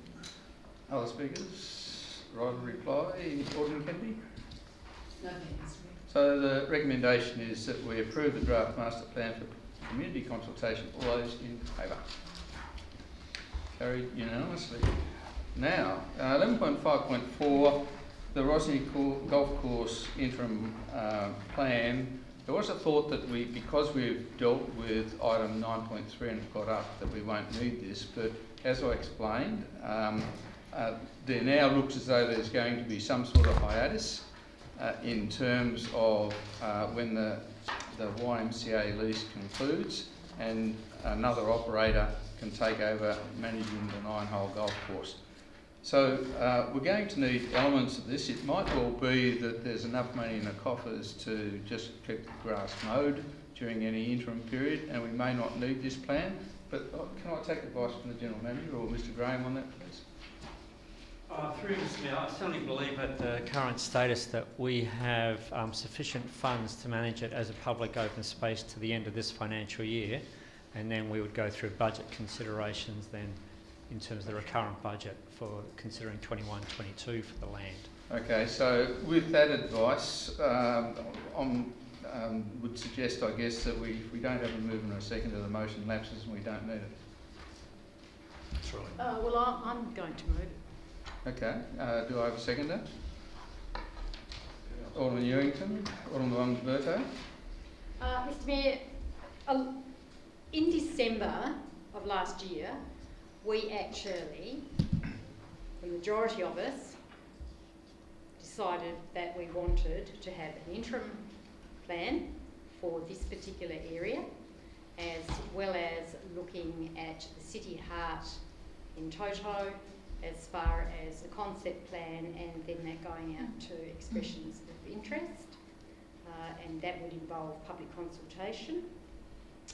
So I actually believe that we need an interim plan whilst we are dealing with the situation that has now arisen due to Alderman Edmonds' motion being successful.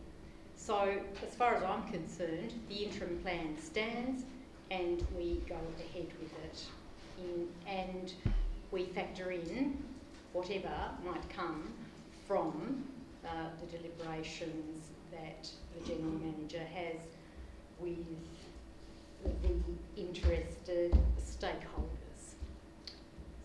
Thank you. Alderman Ewington. Where I'm coming from? No, I agree with Alderman von Berto there. I mean, it doesn't preclude the GM, and we've actually authorised him to go ahead and have some negotiations.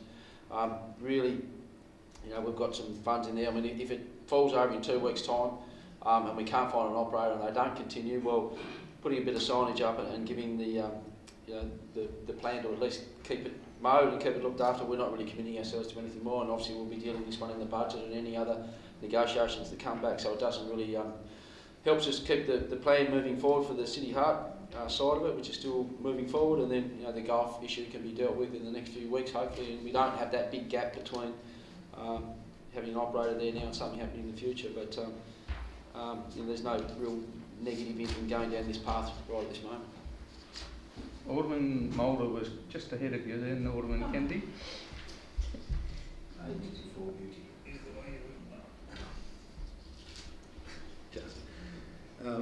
Mr Mayor, it's all right to have these arguments and it's all right to talk about these things, but the interim plan talks about tipping the staff into councils into an area that, you know, from the General Manager's advice, we've got some reasonable prospects that we might revert back to a golf club. I wish it had been continued, and that's so. I mean, the first thing I'll do is put to the is suggest an amendment to the motion that point D, the second dot point in recommendation A, right, be deleted from that motion.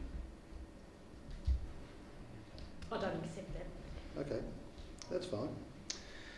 I'm also a little bit tired, Mr Mayor, of having my nose rubbed in the fact, oh, on this date you voted this way and here 5 years later you vote another way, Mr Mayor. To quote Winston Churchill, that was then, this is now. When the circumstances change, I change my mind, what do you do? So really, I can't support this motion in its current form. I don't think it achieves anything, particularly since if it was to get up, we would be decanting staff into that particular thing, and I really do think that you know, we have an interim plan. We've heard from the General Manager that between now and the end of the year we're in a position to just maintain it. Some of the greens might die, but it doesn't take grass long to grow back when you start watering it again. So I don't think that we need to have an interim plan of this nature, because we'll just keep doing what we're doing whilst we see what transpires from the other process. Alderman Kennedy. Yes, I'd just like to ask perhaps the General Manager through you, Mr Mayor, the signage that the artwork we were showing the other day, which was calling the area Parklands, correct? That's not the signage that we'd be talking about using here. Yes, it would be. Yeah, I can't support this.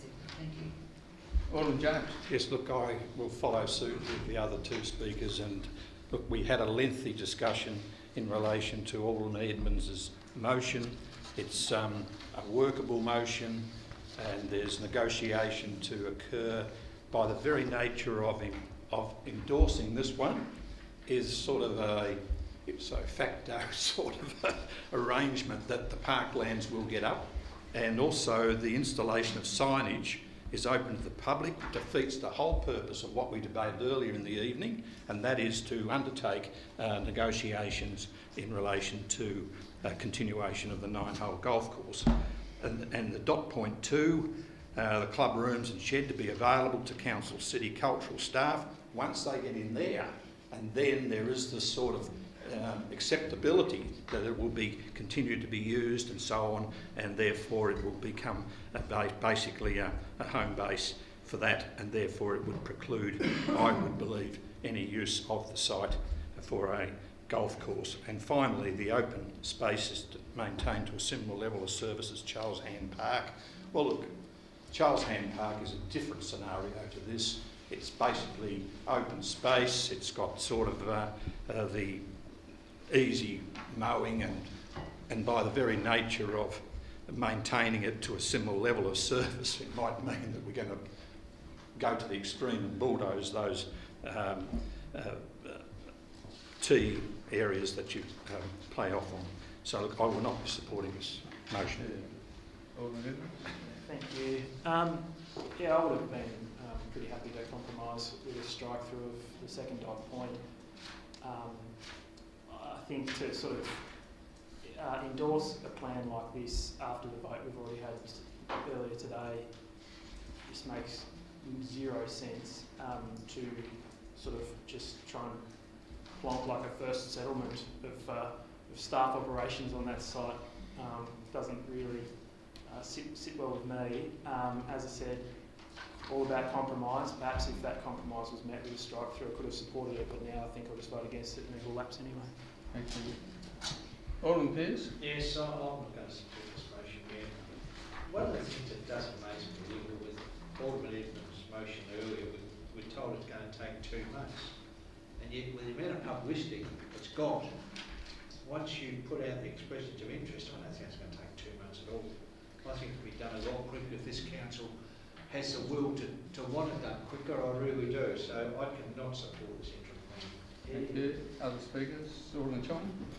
I guess, thank you, Mr. Mayor. A question more than anything else. I mean, I probably agree that there's not much point supporting the interim plan as it is, because it sets out a prescribed list of things that we're going to do, and they probably don't make sense in light of the motion that was passed earlier. But I do think that we're going to need some signage, if only while all that consultation and expressions of interest and negotiation takes place. It may be 2 months, it may be 6 months. We really don't know who's going to come out of the woodwork, proverbially, and put in an expression of interest and how that might work. So I do think whatever we do, I think we need some suitable signage at it, just to say golf course is currently closed, however we phrase that. Okay. Any other comments, Alderman Blomley? Thank you, Mr. Mayor. I absolutely agree. That was a very good point, Deputy Mayor. This is not that prescriptive, the recommendations before us here. It's fairly straightforward. It's what our officers were directed by us to do. We've got money put aside for this.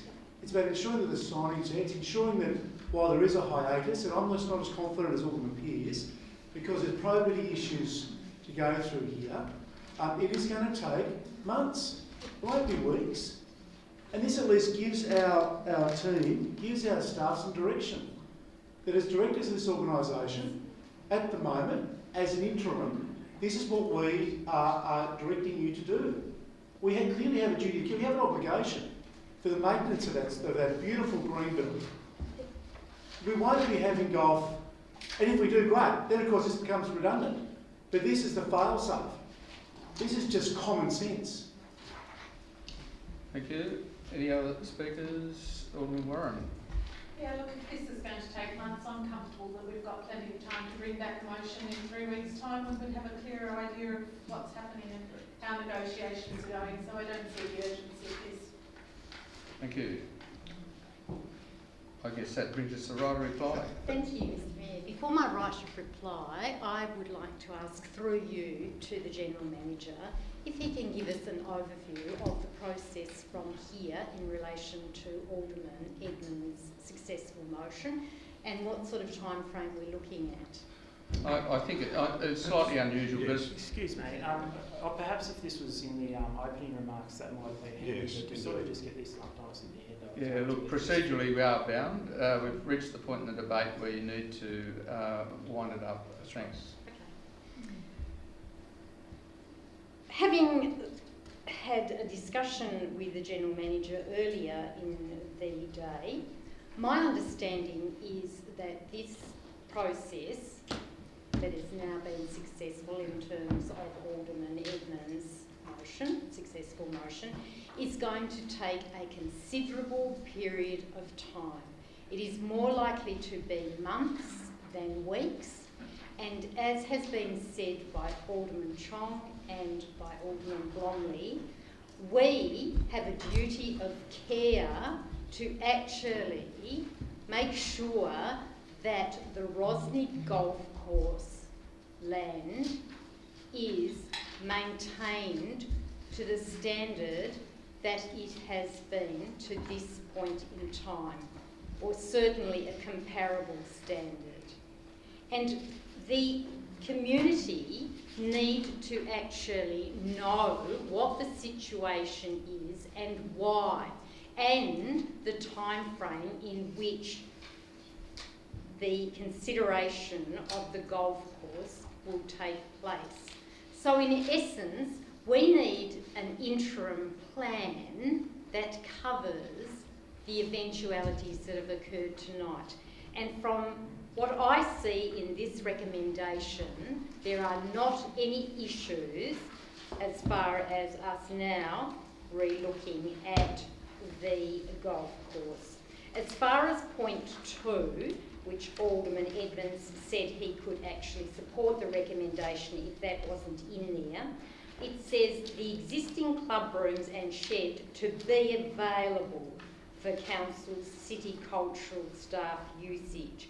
When I read the report, it notes that the staff may actually use the building if they are so inclined, and there may be events there if that's appropriate. I don't see that being a great issue in terms of that we then won't be able to get the staff out of the building if it is needed for a golf course. So as far as I'm concerned, we, as a council, the majority of us, made a decision that we would get the officers to do an interim plan for this land. They have put in a great deal of work to actually do that, and I believe it is beholden on us to support them and the community in terms of them having a clear idea what is happening and that we are maintaining this land in the interim whilst we decide whether or not golf will be on that site. thank you. So the motion before the Chair is that we authorise the GM to implement an interim plan in accordance with the agenda. All those in favour? Against? The motion is lost. Moving on now to financial management, 11.6.1, funding support request Olympia Football Club. Deputy Mayor. Thank you, Mr. Mayor. There is an alternate motion which has been circulated to everybody. Do I have a seconder, please? Alderman Mulder, thank you. Thank you very much. Look, I won't spend a great deal of time on it. The bulk of the motion is the same as that is in the papers, and I think we all recognise the growth of female participation in all sorts of sports, including soccer, and the necessity for good changing rooms for females to use when they're playing, and that's what this is essentially about. So the Olympia have managed to get $500,000 towards the cost of building these facilities. Because of design changes and consultation, that has to be amended and has come out at considerably more than their expectation. So they approached council to look at either granting or loaning, and the proposal before us is to grant half of the money that they requested and loan the rest. The difference in the amended motion is that technically I don't think we can better next year's estimates, so we couldn't make a commitment at this point saying that we can agree to give that money in next year's estimates. What the proposal that is here in consultation with the Chief Financial Officer is actually to take that money currently from the Public Open Space Reserve, which is obviously the best alignment in terms of sport and recreation reserves that we have, and that when we do the estimates, we consider replenishing that as a minimum with the amount that we've taken out of it. Seek support.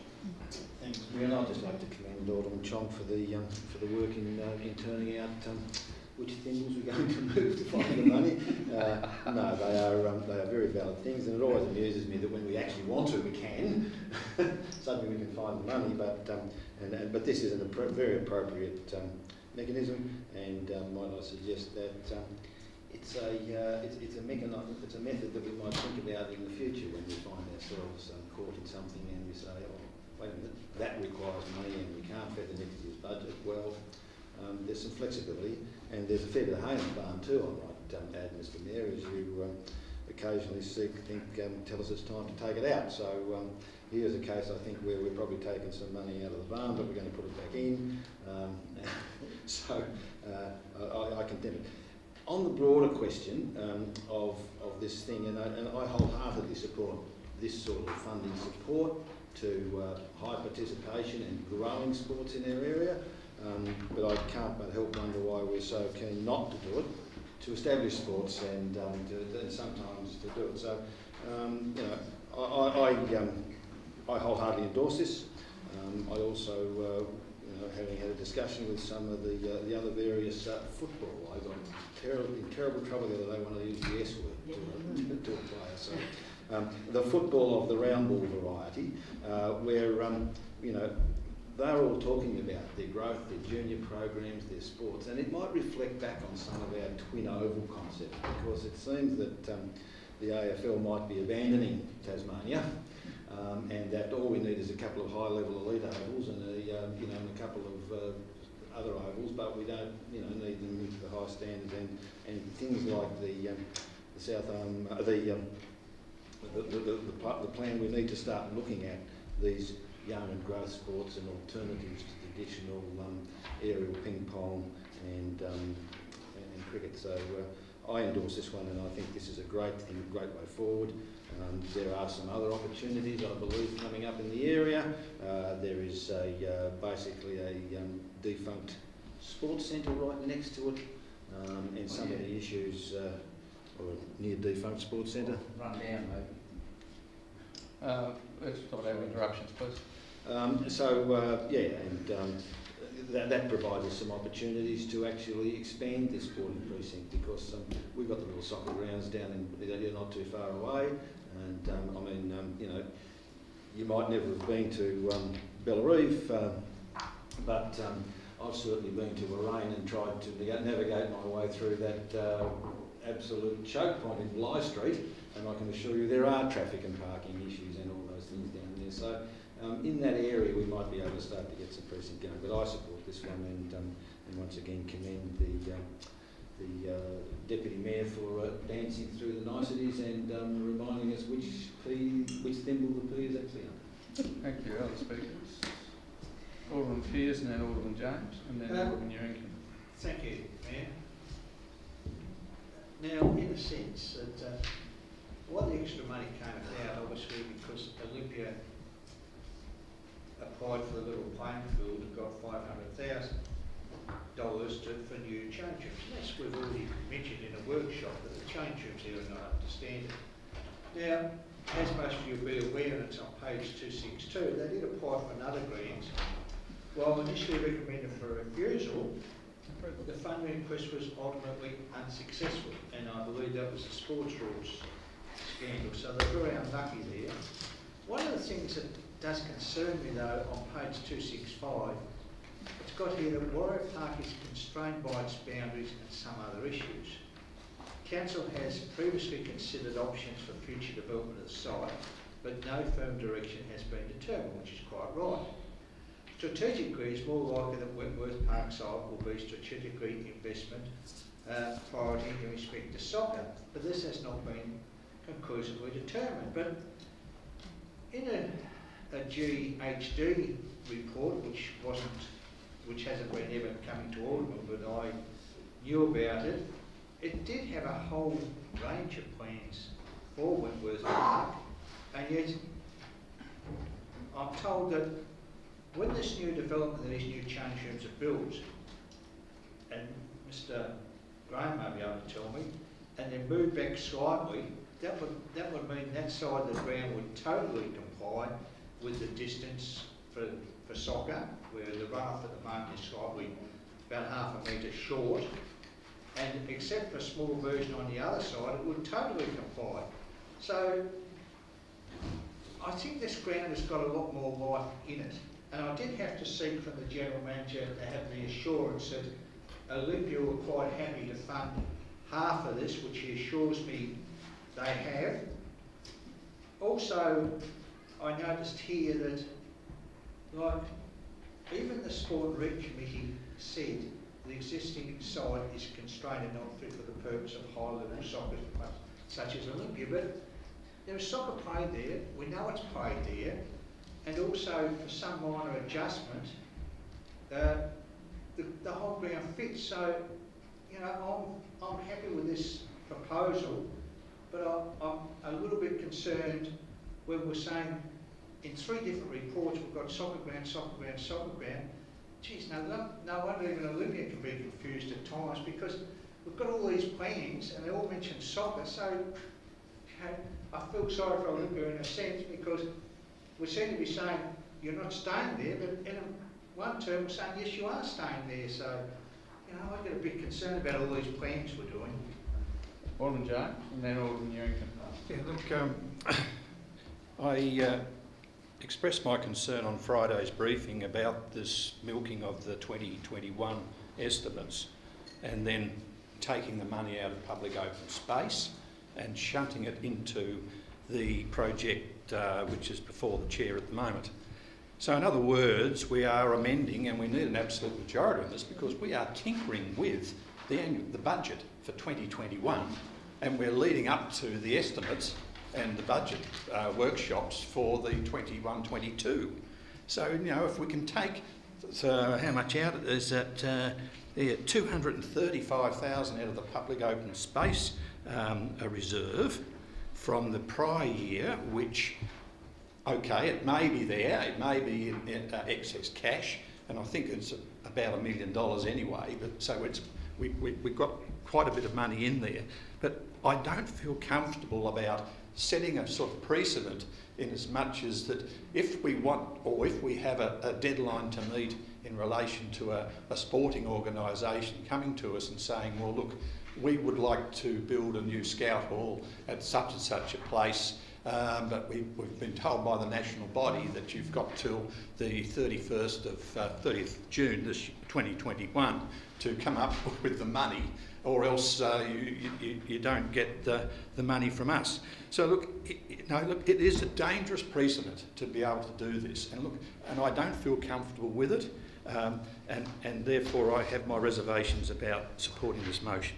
The other thing that I want to mention is that, in fairness to Olympia, they had their own proposal, and going back 5 or 6 years, maybe longer, we went there, a group of us, we went to Olympia and we discussed with the financial backer at the time, and I can't recall his name offhand, but he said he wanted to develop this and he provided a means for the young people to enjoy soccer, and he's done that to a great degree. And look, I think he has to basically have his turn in getting some funds from council, because he has in fact been able to grow that club and do what he has in that respect. The other matter I want to raise is in relation to the cash flows. I'm not going to go into the financials, I'm not going to go into that, but I think that there may be, and we're talking about a loan, and we are basically considering a loan over 15 years, and they in fact would have to be approved by council's loan lending policy. framework, which is one of those questions that we always have, even when we're talking about the East Side Squash Centre. You know, we bought that building and they have a loan with us. Sorry, they have a repayment schedule with us on that as well. So, you know, given that there is... point of order, I'm not sure if that's the case, Alderman Jones. But we've bought the building and they've leased it off us, but they haven't. We haven't given them a loan as such. No, I beg your pardon, it's a lease, yes. Okay, it's a lease. Thank you for that correction. And also, given that, and I want to mention the Howrah Recreation Centre and the Indoor Bowls Club, they had substantial equity when we dealt with that some years ago, and they produced the funds and had cash reserves, and that was an integral part of the process, and that's why I agreed, and I think the majority of the councillors who were here at that time supported that, because they had done the hard yards and they had in fact been able to do what they could in driving that particular project.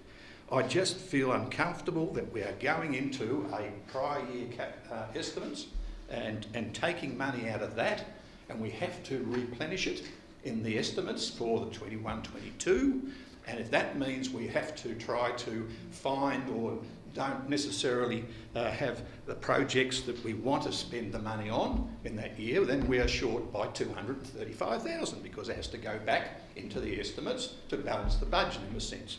So look, even though there is this question of giving some support to Olympia, I am not in favour of going into and going back in time to support or take funds out of the 2021 estimates, when in fact we had signed, sealed, delivered and had projects that were basically there if we needed to, and that we have to repay this money back to the 2021, and I don't feel comfortable about doing that. Thank you, Alderman Ewington. Yeah, thank you, Mr Mayor. Listen, I just want to highlight the obviously this was considered by the Sport and Recreation Committee a couple of weeks ago. You know, we only became aware of the situation at the last minute, and I mean, look, there's a lot here that I'll go into, but I won't go back into the whole detail there. But I mean, the bottom line is the Sport and Recreation Committee was set up to deal with this particular issue, which is to get a longer-term plan in place for us to look at all these issues rather than do piecemeal approaches where things are done on an ad hoc basis. And the first point I'd like to make is, you know, the points that are raised in some of the report by the staff, and also some of the things that we raised in the Sport and Recreation Committee, show how we've got to do better at this sort of stuff. Now, there's no doubt that this change room needs upgrading, but there's plenty of other change rooms in the city that need upgrading as well, you know what I mean? And that's part of the plan, is to go through and work out a priority list of those sort of things. They were lucky enough to get a grant through the level of the playing field, and that's where we are now. I mean, the issue that the committee, you know, acknowledged that something needed to be done in the short term. We also realised that the site is constrained, and it's mentioned in the report as well. You know, the synthetic pitch needs upgrading in the near future. Lighting isn't up to standard to be able to play games there in terms of a state league level. And then the second pitch is just not going to cut it. I mean, Alderman Pearce, the pitch doesn't comply. Even if they move the change rooms over, where it is at the moment is too close to a bank, and it doesn't have enough runoff. So that's not going to fix the problem by building the new change rooms, unless the pitch moves over about a metre or so from where it is. You know, we agreed to the half and half for a variety of different reasons, but that's where we are today. And the point that we made there was that we don't want to, just because if we look after the change rooms now and provide this grant, that's not committing us to any future development on the site. There are legitimate concerns that we have, and they were quite clearly articulated to the committee by the staff and our own sort of deliberations and discussions. And you know, even if we do approve this grant, you know, we've got to consider that in the future, any further works there would certainly need a little bit more discussion. I mean, the bottom line with all of this is that, like I said, I mean, the way governments hand out money in pork barrel elections and things like that means that it's very difficult for councils to work out a way forward at times. And look, to be honest, I think, you know, I've had discussions with the people in charge of the Soccer Tasmania, and you know, we can only really develop one major pitch on the Eastern Shore to be able to play state league games at. It's got lighting to a good enough standard, run off on the pitches. suitable change rooms, suitable grandstands, which is still going to be lacking on this location. And you know, my personal opinion is that Wentworth Park is the best location for that. Other than you know, we haven't gone through that process to do it, but I mean that'll be moving forward. And I think you know an outcome where if they can't agree to come up with the other 235,000, and we find a way to just build something in the short term to at least get them out of the pickle they're in at the moment and provide facilities that are up to standard so that the girls can play and there's enough change rooms there. You know, because they've still got to come back to us and agree to this loan as well, and the terms and conditions got to be negotiated. But look, no one doubts that they need better facilities, but I just think this just really highlights the need for us to get our strategic plan in place in terms of our sport and recreation infrastructure, so that we're not doing things in locations which we know longer term aren't really going to be fit for purpose. But anyway, I support the motion as it is at the moment, but I just want to highlight the fact that there are issues here, and I mean, hopefully in the next few years, or hopefully in the next 12 months, once we finish that strategic plan, we come up with a better way of doing this, and come up with a decent multi-purpose rectangular facility for the Eastern Shore for the 2 state league soccer clubs, and that can be used for other touch football and those sort of things as well that will meet the needs of those sports. But anyway, this is where we are now, and I'll support this motion as it is at the moment. Any other speakers? Right, reply, Alderman Chong. Oh, sorry, Alderman Edmonds. Sorry. Yeah, I'd just like to reflect on the fact that this was sort of a monster of our own making, and that they had done the work themselves. They'd gone out with the money that was within their means and come forward with a proposal. We gave them the feedback that they needed to spend more money. Obviously, we being the council, I think there's a bit of collective responsibility with feedback like that when it's given. Even the fact that it's sort of a bit of a here's some but we'll hold a bit back sort of doesn't really sit well with me. However, potentially we are, Alderman Ewington referred to some election or potential election announcements. There's 15 years worth of them, I suppose, to see if, about a waiver. Personally, yeah, I just see people in personal life where they've got the upper hand over someone else, and it just sort of feels a bit like that to me. And we put them in this situation, and they weren't helped by sports rorts and the former Federal Minister for Sport. And I think this is the bare minimum that we can do to assist them, considering our own role in the whole process. Thank you. Right, a reply, Alderman Chong. Seek my colleagues' support. Thank you. So the motion is as the alternative motion presented by Alderman Chong. All those in favour? Against? The motion is carried. Moving on to governance. Sorry? Yes. It was.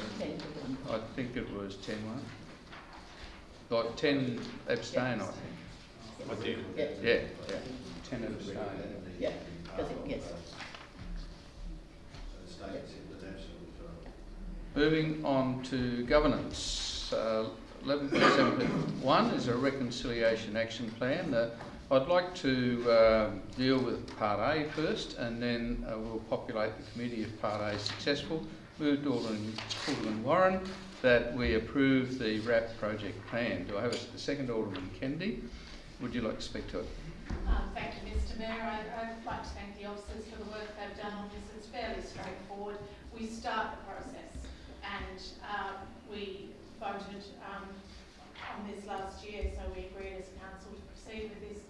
So this is just a simple matter of approving the project plan, not revisiting past decisions. We have indicated that we have a lot to learn, and I look forward to starting the process. Thank you. Alderman Kennedy. Nothing more to add to that. Thank you, Mr Mayor. Thank you. Other speakers? Well, there's no need for a right of reply, so I'm putting the motion for Part A that we approve the RAP project plan. All those in favour? Against? The motion is carried. I'll now call... Sorry? Not unanimously? It wasn't. I now call for nominations for the chair of the working group. I wish to nominate Alderman Warren. Alderman Mulder, did you have a second nomination? Alderman Warren. Warren again. Yes. Alderman Warren, are you prepared to accept the nomination? Yes, I am, thank you. Are there any other nominations?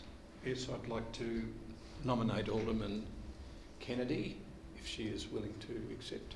Alderman Kennedy. Are we talking about? We're talking about the chair. Thank you so much, Alderman James, but I might decline. Thank you. Just the chair.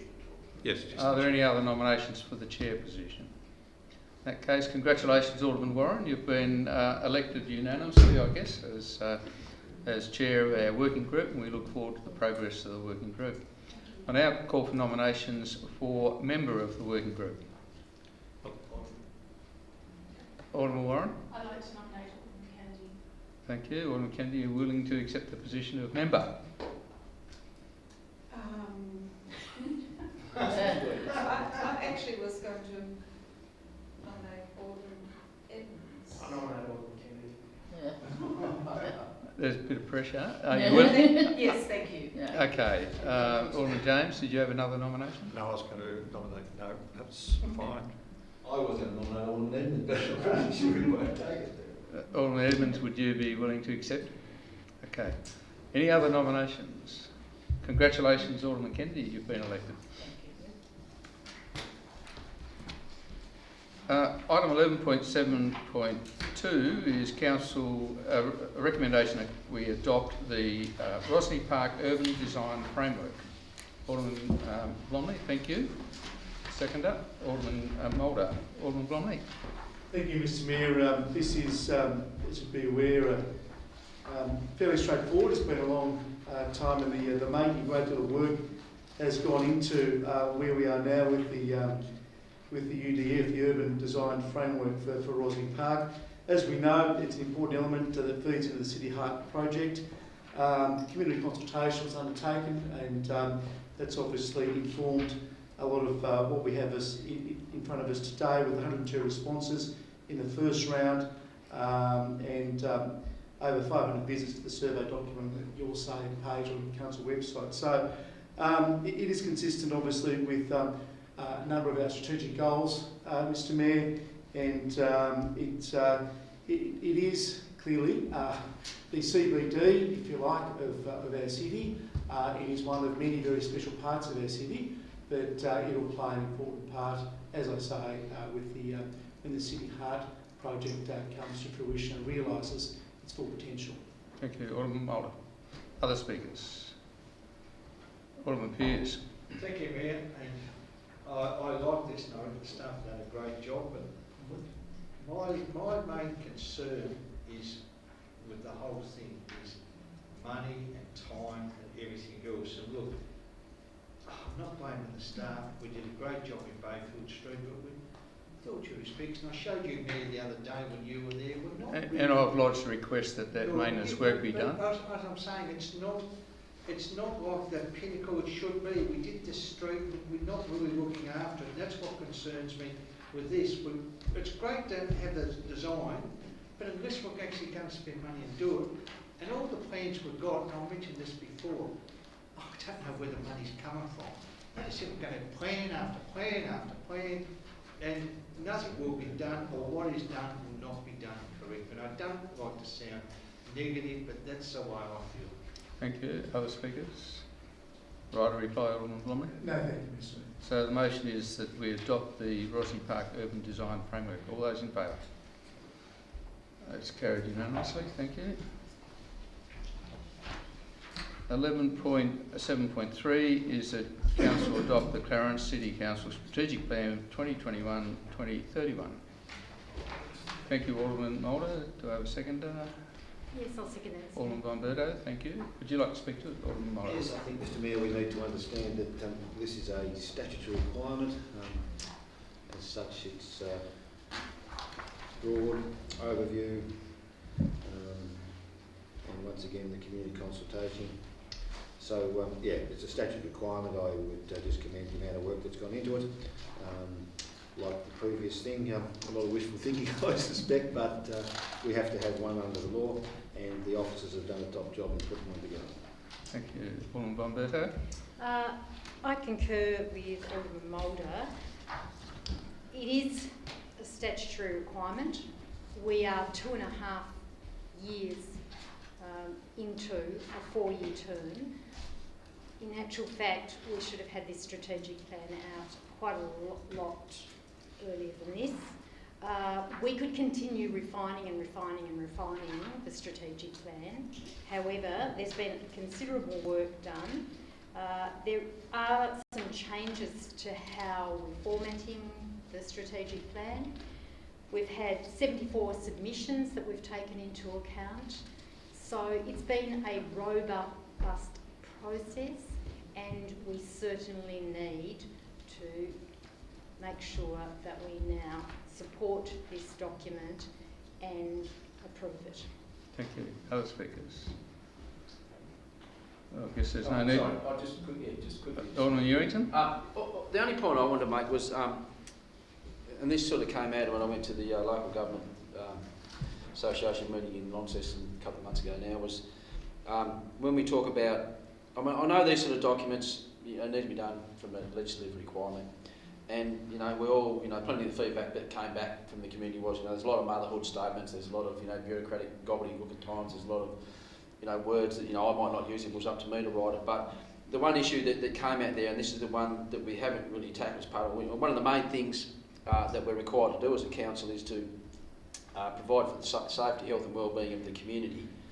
And we internally have grappled with that issue in relation to the last couple of months with some of the plans that were put together, and I think they're the sort of things that I'd like to spend a little bit more time on actually clarifying. What is our role in that space? And that was the thing that came out of the local government meeting up in Launceston. Everyone said, well, what is it? Is it about building sports grounds? Is it about delivering programs in the health space? Is it providing a GP clinic and all those sort of things? So I think that's one issue that I'd certainly encourage the sector to really look at, and us as an individual, as a council as well, to really thrash that one out a little bit more detail, because it's great to have these strategic plans, but it really doesn't define that specific area, which is a core part of what we do. And I'd like to see that one, and I suppose that'll be looked at with our yearly plans and other plans that we do, but I just wanted to highlight that one as, it's a tricky one because we've all got different views, but I'd love to see that one, thrashed out a little bit more detail. Thank you. Any other speakers? Right, reply, Alderman Mulder. So the motion is that Council adopts the strategic plan. All those in favour?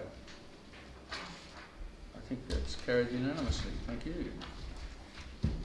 We've got a new item here, 11.7.4, the extension of consultation on the draft dog policy. Do I have a move and a seconder, please? Moved Alderman Edmonds, seconded Alderman Warren. Alderman Edmonds. I don't want to beat people around the head with this, but sort of bread and butter stuff, that this has happened the way it has, and the least we can do is learn from it and do it better, as I suggested earlier when we talked about consultation periods. I'll probably restrict my comments to that. Thank you, Alderman Warren. Just want to make sure that everyone feels that they've had the opportunity to be heard.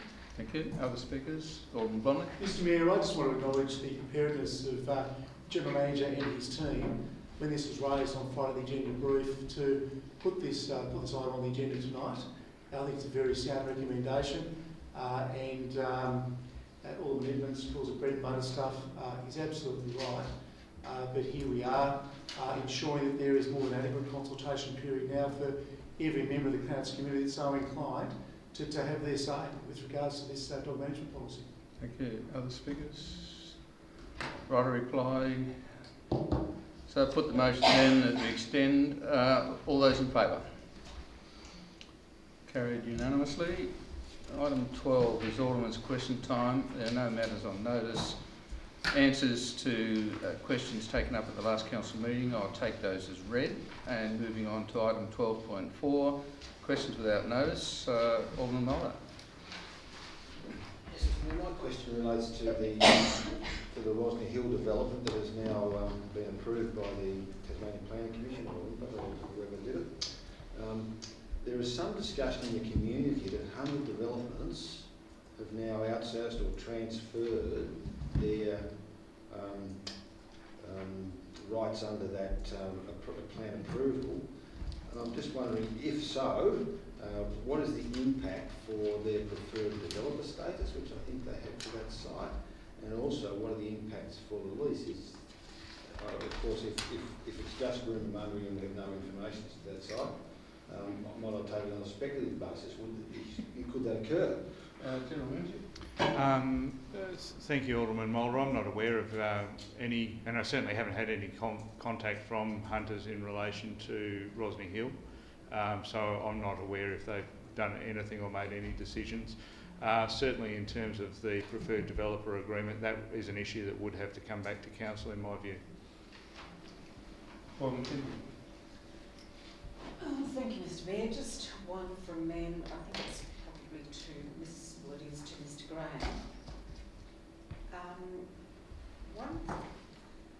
In 2019, a resident of 7 Mile Beach actually raised an issue with council over a tree that was losing limbs dramatically under the house and causing some, obviously the tree's on council land, causing some issues. In the last couple of months now, as you may be aware, there's been thousands and thousands of dollars worth of damage done to cars and property. However, now with school holidays and the danger of the trees, the children have had to be kept inside. They did receive a report to say that the tree would be removed. My question is, do we have a time frame? Because this is becoming a very stressed family now. Mr. Graham. Through you, Mr. Mayor, there's still quite a bit of a process to go through this one. We've had a report from the arborist, and I'm still dealing with the arborist on that. We need to discuss the issue with our insurers on the tree. We need to deal with the 7 Mile Beach Land Care Group in terms of removing trees there, as we do in part of our 7 Mile Beach tree strategy. And then if there is still a final decision to actually remove the tree, then we have to go through the process in terms of arranging the removal of that. I still need to email the adjacent resident on that. The arborist has advised that the tree is not in immediate risk of failure, and so we feel we still have time to ensure that all parties are involved in dealing with the process on this tree. Thank you. Alderman Ewing. I just wanted to follow up from my question last week. I did ask in my question whether we could go back a couple of years and look at the costs for external legal costs in relation to some of the stuff that goes back to the tribunal. And it mentions in here, the answer does say we can go back to look at that if we can, which would be great. I'd ask if we can look at that. Through you, Mr. Mayor, if that's okay, look at that. I mean, just as an indicative, whether it's higher or lower, or yeah, I mean, the answer is, or the question says, no, well, no, it's only for 1 year. No, I don't think so. It says,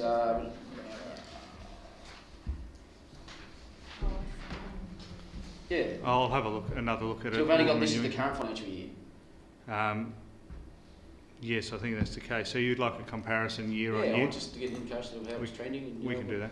Yep, that'd be good. I know you haven't given details on staff time, which would be very difficult, I suppose. We don't keep a record. I'll leave that. No, that's fine. That gives you an indication of where we're at. My other question was, a couple of months ago, we had a motion moved by Alderman Mulder about including an option in Lauderdale for drainage through some land through into the canal for the people that are trying to develop down through that way. And I was just wondering whether we'd received the report on that drainage solution and where that was sitting or heading, or whether we were going to get some information on that one. Thank you. Through Mr. Mayor, we've gone back to the consultant for one more look on a number of matters in relation to that, and I envisage that we'll come to council with a workshop on that item. It won't be just purely that, it'll be through the stormwater management plan for Lauderdale as well, to inform the alderman in relation to that. That's my point as well, to look at the whole thing, so thank you. Alderman Edmonds.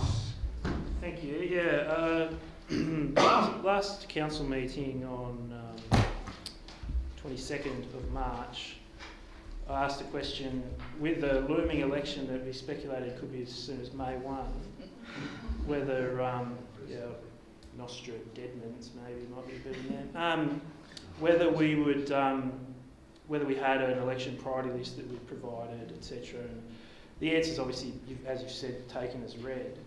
I do have a question though, because the election was called on 25th of March, and having spoken to the Shadows Treasurer, who's also the state member for Franklin, he became aware of our election priority, what was it, strategic projects list, because he bumped into the general manager at a cafe and said, I've got the priorities from Huonville and I've got the priorities from Kingston. Where are the priorities from Clarence? And the answer he was given was that he hadn't asked for them. Can I confirm if that's a true summary of the events? Well, I think that's a fair summary of the events, yeah. Look, we don't write to all the political parties trolling for support. Even within, for example, the government party, we've only provided to those politicians that have asked for it. It's just a matter of style in the past. Now, I'm quite happy to change that if you think it's necessary, but that's the way it's been for years. Yeah, well, I mean, that's basically the gist of the question that was asked, and was told that a matter of course, political parties are kept up to date with the council's decisions, and perhaps we do need to pull our socks up a bit in terms of how we can lobby for money, because seriously, to have like a 17-day window between an election being called and the shadow treasurer of the opposition party finding out what we actually want, is probably not how we want to do things in the future. I will add to what I've just said, and that is we regularly have meetings with politicians of all persuasions, and each time they come along and speak to myself and the General Manager, we give them an up-to-date list at the time, and that would have included the gentleman you're talking about, sometime before the election was called. And the list hasn't changed much since that happened. Alderman von Berto. Thank you, Mr Mayor. I have two questions.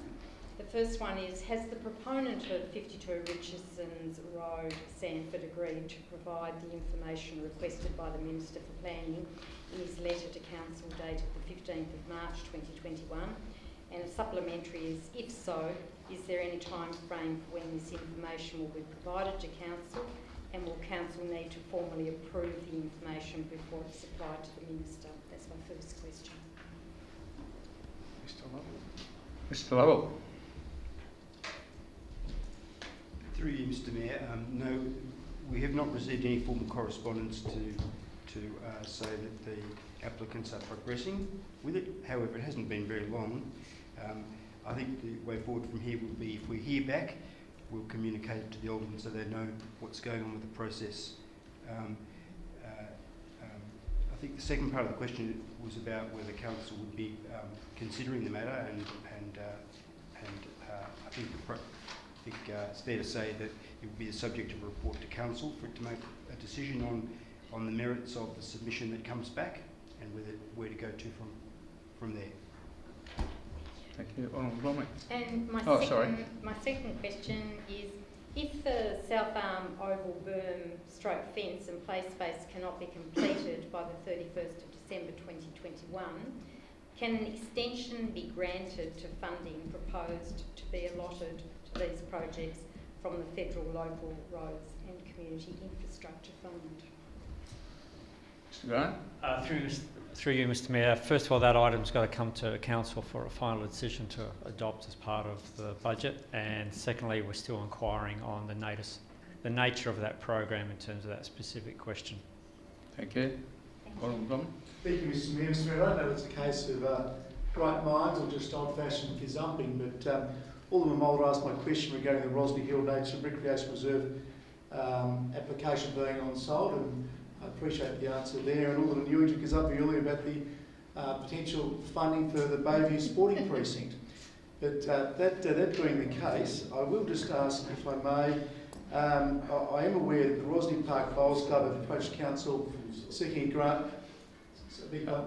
Please continue, Honourable Bromley, and no interruptions, please. The Rosny Park Bowls Club have approached Council seeking a grant to fund the installation of artificial green. Thank you for the question. Mr Graham may be able to add some more detail, but my recollection is that the last proposal we got was around January 2020, so we haven't received anything recently. But in terms of a more detailed comment, Mr Graham may have something to add to that. Through Mr Mayor, the General Manager is correct. It was early last year we received a request from the bowl clubs in terms of synthetic green. We advised the club at that stage that that actual items is being, or the site is being considered in the broader context of the City Heart project. Plus, through the adopted recreational needs analysis, the council is looking at the future long-term sustainability of bowls in terms of Beltana, Rosny Bowls Club, and working through Bowls Tasmania in terms of the sport. And that ultimately, with the strategic plan adopted, and then from there the sport and recreation plan, this matter will become through the Sport and Recreation Committee in terms of assessing the sustainability of this proposal and bowls in our northern region. Alderman Pearce. Excuse me, take one. Oh, sorry. Mr Mayor, many of us are aware of the recent formation of the community group, the Friends of Tremere and Druthi Peninsula. Is there an update on Skyland's development for Druthi Point? Where is that development at this time? Mr Lovell, are you able to help us with that? Through you, Mr Mayor, yes, there's been quite a deal of discussion between officers and the developers and their consultants, and they're working towards producing their master plan for council's consideration over the next couple of months. Something that will come to a workshop, and with your agreement, Mr Mayor, I think they would like to make a presentation directly to the council at the workshop. So it's underway, but it's not at a stage yet where it can be, in a sense, revealed. Alderman Pearce. Thank you, Mayor. My question is on shipping containers, Mayor, from say Cremorne to South Arm. I have a ratepayer that keeps telling me that shipping containers just seem to be growing from Cremorne to South Arm, and he wants to know what responsibility have people got? Are they just allowed to have shipping containers on their land, or are they there for a certain period of time? But he just reckons they're multiplying, and normally I'd ask this question to staff personally, but he's getting a bit annoyed with how many are growing, and he said if council doesn't take some action, he'll take the matter further, so I'm not quite sure what he means. What are the planning requirements for shipping containers, please, Mr Lovell? Through you, Mr Mayor, there's a whole range of controls that apply to them actually, and if they are associated with a building under construction or for which is a permit, they're exempt from requiring any approvals. They're actually exempt from requiring approval, building approval as well, thanks to a change to the building regulations. Occasionally, well, not occasionally, sometimes they're used as outbuildings, perhaps a more convenient way rather than building a shed from scratch. It may be that depending on the zone, depending on the setbacks and so on, that it may also be exempt under the planning scheme. The only way we can deal with a question like this is really to be advised of the particular sites that are of concern to someone, so that we can investigate them from a planning and building point of view and advise whether they were exempt or whether they might need some approval. Thank you. Could I say, thank you, Mr. Lovell, for that, because I'll pass that on. Thank you. Alderman James. Yeah, two questions. Firstly, given the trial period is about to commence in relation to the ferry operation between, I think, Sullivan's Cove and Bellreeve, has there been any consideration given to the actual wharf jetty site that would obviously have to be linked to this operation between the west and the east to west? General Manager. Yes, thank you, Mayor. Alderman James, I can provide an update. I had a meeting last week. Myself and Mr Graham met with representatives of the ferry operator and representatives of the Department of State Growth to start a process which is essentially to establish a small working group so that all decision makers and interested parties are in one room dealing with each other directly rather than through a tripartite arrangement. We thought that would be more efficient. As an outcome of that meeting, a representative from Department of State Growth and I are meeting with Bellerive Yacht Club this week, I think, and we'll be talking to them about the project and seeking their input as well. So, a supplementary, does that mean that our new Whizbang Pier and breakwater may have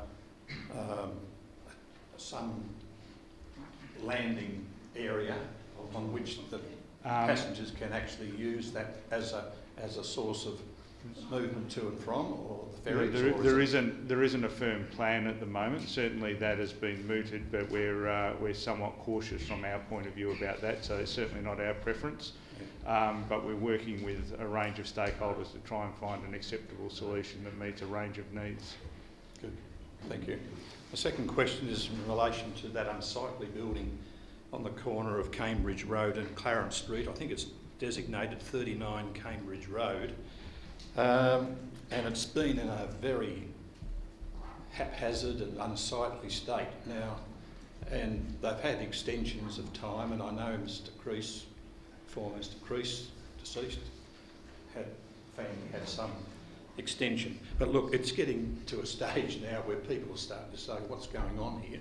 So my question through you to the appropriate officer, and I don't think Mr Tui's not here, is he No, he's not tonight, so we may need to take your question on notice, Alderman James. Really, I'd like to know, when will the extension expire? And I have a feeling it's going to be the end of this year, the 31st of December. And is there a possibility for another extension for another year or two? Well, I think I'll get Mr Lovell to confirm this, but they've made substantial commencement, so there's no question of whether anything expires or not, if that's correct. Well, with respect, Mr Mayor, look, it's it's just a disgrace. It's a disgrace, and we've looked into it a number of times to see what we can do. But as I understand it, they've made a substantial commencement under the planning scheme, and so it's not a matter of whether the permit's going to expire or not. What enforcement power I have, I don't know. Well, perhaps I could General Manager, are you able to help? We'll take it on notice because Mr Tui's away. But rest assured, we have investigated a number of times, and it's very, very frustrating. It's now 3 or 4 years. It's been there for 10 years. Alderman Warren. Thank you, Mr Mayor. My first question is about Rosny Hill. I've received questions from a number of constituents regarding the antisocial behaviour, the hooning and the terrible amount of litter left up there. And through you to the General Manager, can I ask what steps Council is taking to patrol that area and keep it in a state that it can be enjoyed by all citizens? Thank you, Mayor. Thank you for the question. I have written to a number of residents who've written directly to me over the last few weeks, all raising the same questions.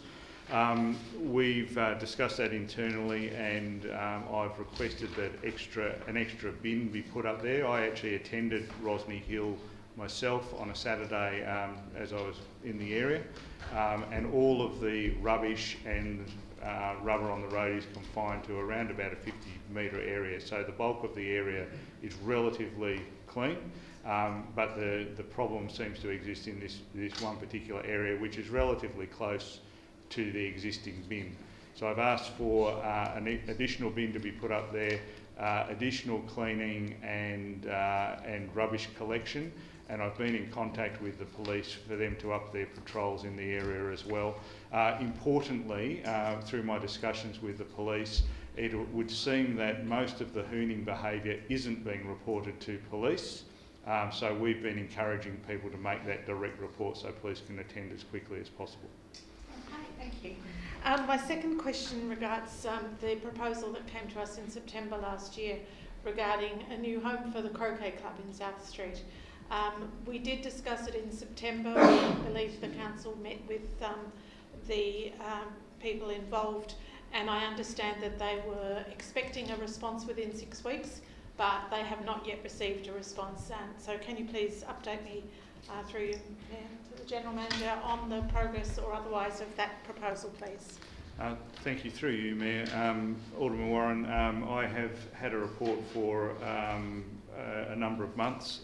It's been on my list of things to do. Essentially, that report says that the Croquet Club and Rosny Bowls Club merging on the same site has a number of problems, space being one of them, and it doesn't solve a number of other issues. But because of other commitments, I haven't had a chance to revisit that, but it's certainly on my list of things to do. My supplementary then is, could we perhaps make it a priority just to communicate that to the Croquet Club? I can certainly do that. Thank you. Alderman Chong. Thank you very much, Mr Mayor. Today I was sent a picture of a trail bike riding over the golf course behind us. And I guess my question is this presumably not the first time this has happened? Has it been reported? Is the trail bike working group aware of this, and what can we do about it? Probably need to take that on notice. Mr. Toohey's on leave at the moment. All right, that brings us to the end of our open session, so I'd like to take this opportunity of thanking the members of the public that have stayed with us online. I now need to go into closed committee. Thank you.